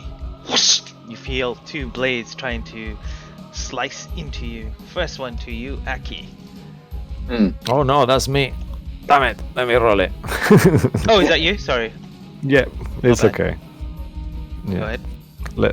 okay. Wow, it's almost the same rolls. So that will be 1 hit and 1 miss. So let's do like this. So I'll just No, why that was not? with Yeah, I'll do advantage. this. So. Okay, yes. So then the first one will hit to he will hit Jamie with the first attack. And as he does, oh no, I'm sorry, damn Jamie. Okay, so that will be this one here. I mean, 50 Oh. hit points for a sneak attack. Okay, so Jamie takes quite a bit of damage, but you see that he's still okay. He's not down. Then he will move towards you, Aki, and he will try to hit you with a second attack. You don't see anything, but you hear the noises of his sword whooshing around. Okay, and that will hit you with a 24, I think, or 25. Yeah. Oh dear. And as he hits you, you will take. Okay, just give me 1 second. You will take, you will take 15 points of damage. 15? With 19. that, 15. Yeah. It says 19 on the rolls. There. Is that not? down. that? Yeah, no, 19. Sorry. I don't know why the hell I'm making that point for you. No, it's good. It's good. Should have kept my mouth shut. Yeah, no, it's good. Sorry. Alright. Is he gonna move anywhere? And then after hitting you, as he sees that that no one can seize him, he will start moving one. Actually, sorry, I'm moving the spiritual weapon. So he will move here this Tom, direction. kick my anvil. Is that way? Yeah, sorry. Yeah, he just moves your anvil and he won't. And there's no opportunity attacks because we can't see him. Yeah, and he will move himself here. I think we declared if they move, you can make a perception check Okay. in the darkness. So it's at disadvantage, or No. Just an Yeah, it's to here, so it will be a straight roll. Sound. Okay. yeah, historically not my strongest suit. Here we go again. You hear something, tiny steps, but not enough to ascertain which way they're going from or to. Alright. Jamie, see what you do. Okay. Jamie has his turn. It is now the other one's turn. Alright. The other one is actually... You hear, Bruce, you hear clinging of a noise behind you. As you swing behind, you miss, and all of a sudden you feel more footsteps around you as you hear the clinking and noises of multiple blades trying to attack you. First attack. Mm-hmm. That's a 27. Second attack. Hits. It's a 24. Hits. Alright, so you take 34 points of damage, halved to 17. Right. Please, please. Mm. Alright. After its turn, Aki, it's your turn. We've got no idea what he's supposed to be doing.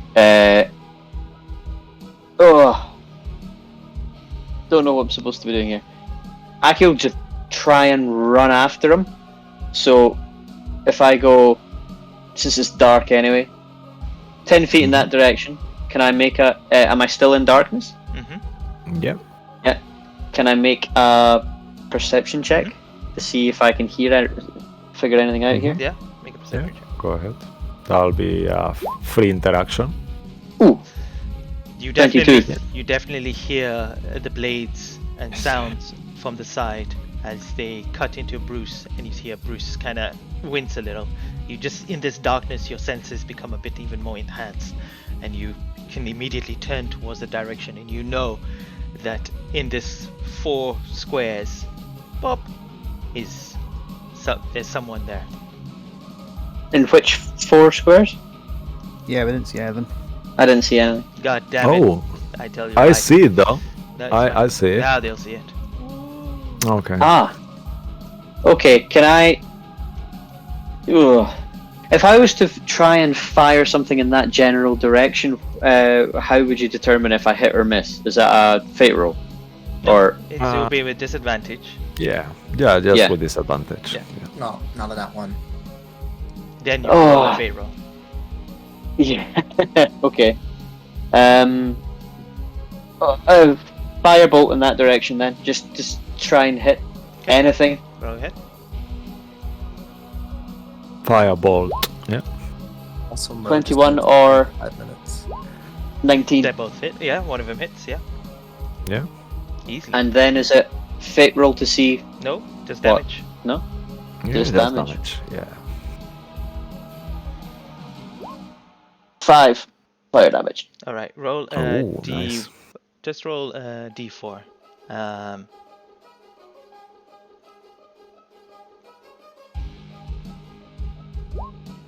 Okay. You release it, and it immediately just goes into the darkness. It doesn't even show you its path, and as it just disappears, you hear a behind you. As what's the total? Just 2? No, your damage 5, right? No, it was 5. Yeah. You hear the one behind you just collapse to the ground. No I explosion. hit something! And then as it does, Did anybody see it? Bruce, I need you to make a Constitution saving throw. Oh, I thought Mhm. fire was the Yeah. savior. I have succeeded in a single roll this whole night. So will the trend continue? Natural 20. Come on, bro. You can do it. Come on, come on, You come can on, break come on, the come on, curse. come on, come on, come on, come on, come on, come on, break this curse. Oh, nice. Alright. He's expecting it because he knows he went down. He knows they blow up this one. Wait a minute. And then you do, and as you cover your face and your eyes, you normally take 5 damage, but you only take 2 points of damage. And you are not Yeah, blinded nice. either. Mm. 2 points of Is radiant it still damage. dark? It is still dark. And you hear as well, oh, some kind of like in common, like a no. Next to you, Bruce. No. Yeah. There's more than No. one. Okay. Alright, and after your... Is there anything else you want to do? That's the end.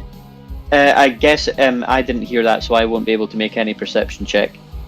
I'm still in the darkness, so I guess there's nothing I can do now. Alright. Yeah, it was very faint. Then I'll as- stay put. And as you end your turn, Grey, it's your turn. I'm gonna this time just too weak to like get up. I'm just gonna take one deep breath, focus. Remember what my mentors taught me, and take a deep breath in again. And I'm gonna use second wind All right. The bonus as my action. bonus action. Yep. Okay, so that's 1d10 plus 1.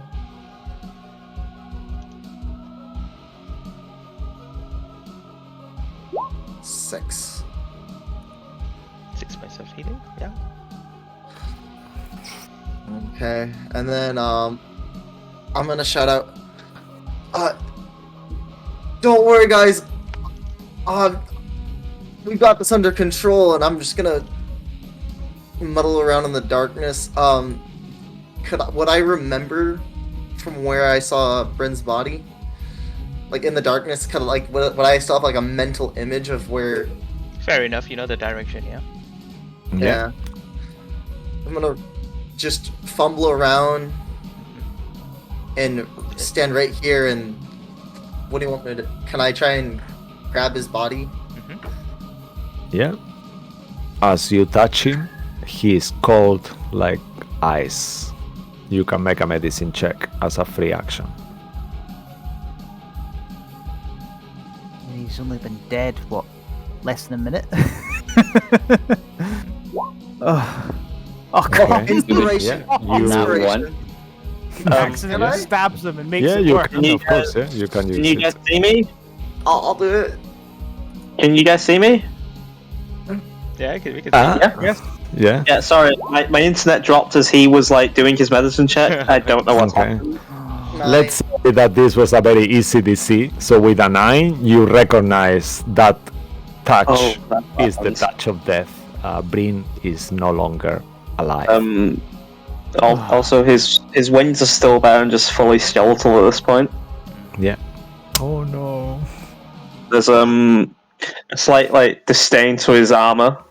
Like everything but the axe is just like lost its shine. So you know that a healing potion wouldn't help him, Gray, at this point. Oh.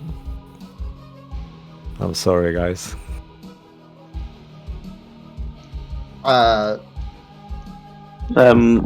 If it makes you feel any better, I planned like this would have how he wanted it.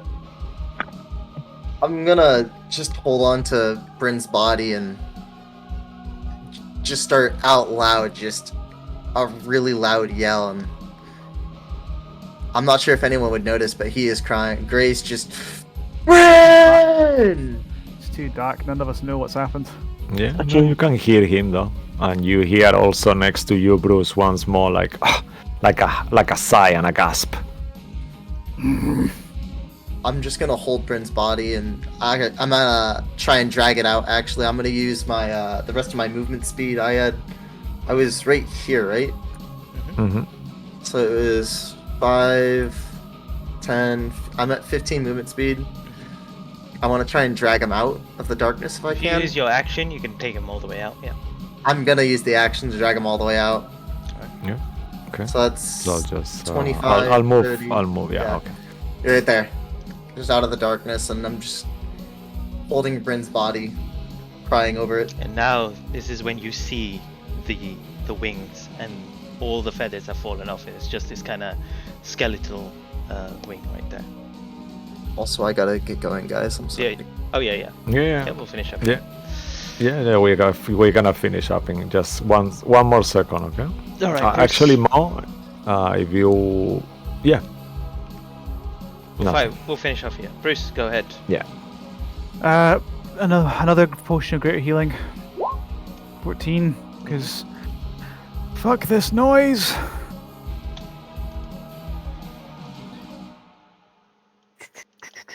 Okay. Right. I know where he is. Mhm. It's still disadvantage to hit him. Fucking hell. I will take a regular swing because he's gonna get sneak attack on me anyway. She just And got I'm been rolling like shit. Oh no. Believe on your rolls. Come on. I can't. Roll I've to failed this them video. all. I've failed them all. We believe. Right, fuck it. I'm gonna go for it. Regular swing. I mean, if you do reckless, 20. I'm not doing reckless because no, I don't think I could Yeah. handle all that damage. So 17, 20 to hit, 17 points of damage. All right. And as you, wow, okay, you only had 16 HP. Yes! As you hit Yep. him, he I drops. bring the sword down. I hack off one of his arms. I hear him shriek, and I go, "That's a good one." I hack off another arm, and then I run the blade right through him, and then jab it in the ground and pin him at the ground. And I go, "How'd you like that, then, bitch?" I twist it. And you just hear the last breath, and as it does, give me a Constitution saving throw. I'll fail this one. Oh god, me. Oh no. 35. Yeah, that's good. You only take 1 point of damage. All right, grand. And as you do, And you're not blinded. you're still in this darkness, but after maybe about 20-30 seconds, you begin to see it kind of sink into this kind of darkened clay pot right in the middle center over here where it seemed like it was out from. And as it does, it just kind of absorbs straight into there. And when the darkness falls, you all see Gray sitting there, holding the body of Bryn. And you see McDougan run up to his brother Jamie, kind of hold him. Jamie! And he kind of holds him, but then gives him a potion. And you see him kind of come back to life. But as you all kind of sit up and you watch your fallen comrade laying there on the floor. And that's where we'll pick up from next week. Not expected that to happen that way. I know, I'm so sorry, guys. We I didn't expect that at I all. didn't think about 50 it when I hit threw the points of dagger. damage in one go. I know, and he rolled a natural 1 on his death saving throw. So Yeah, he took my 2 death first saves. save. That's why. What the fuck? Roll 20. I Why? know.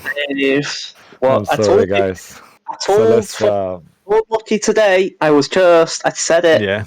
Okay, so for you watching at home, thank you so much. We love that you are there, and we will see you on Sunday or next week for more adventure and mysteries. Thank you very much, and good night. Good night. Yay! Bye, Take care. good All the night. best. Good night.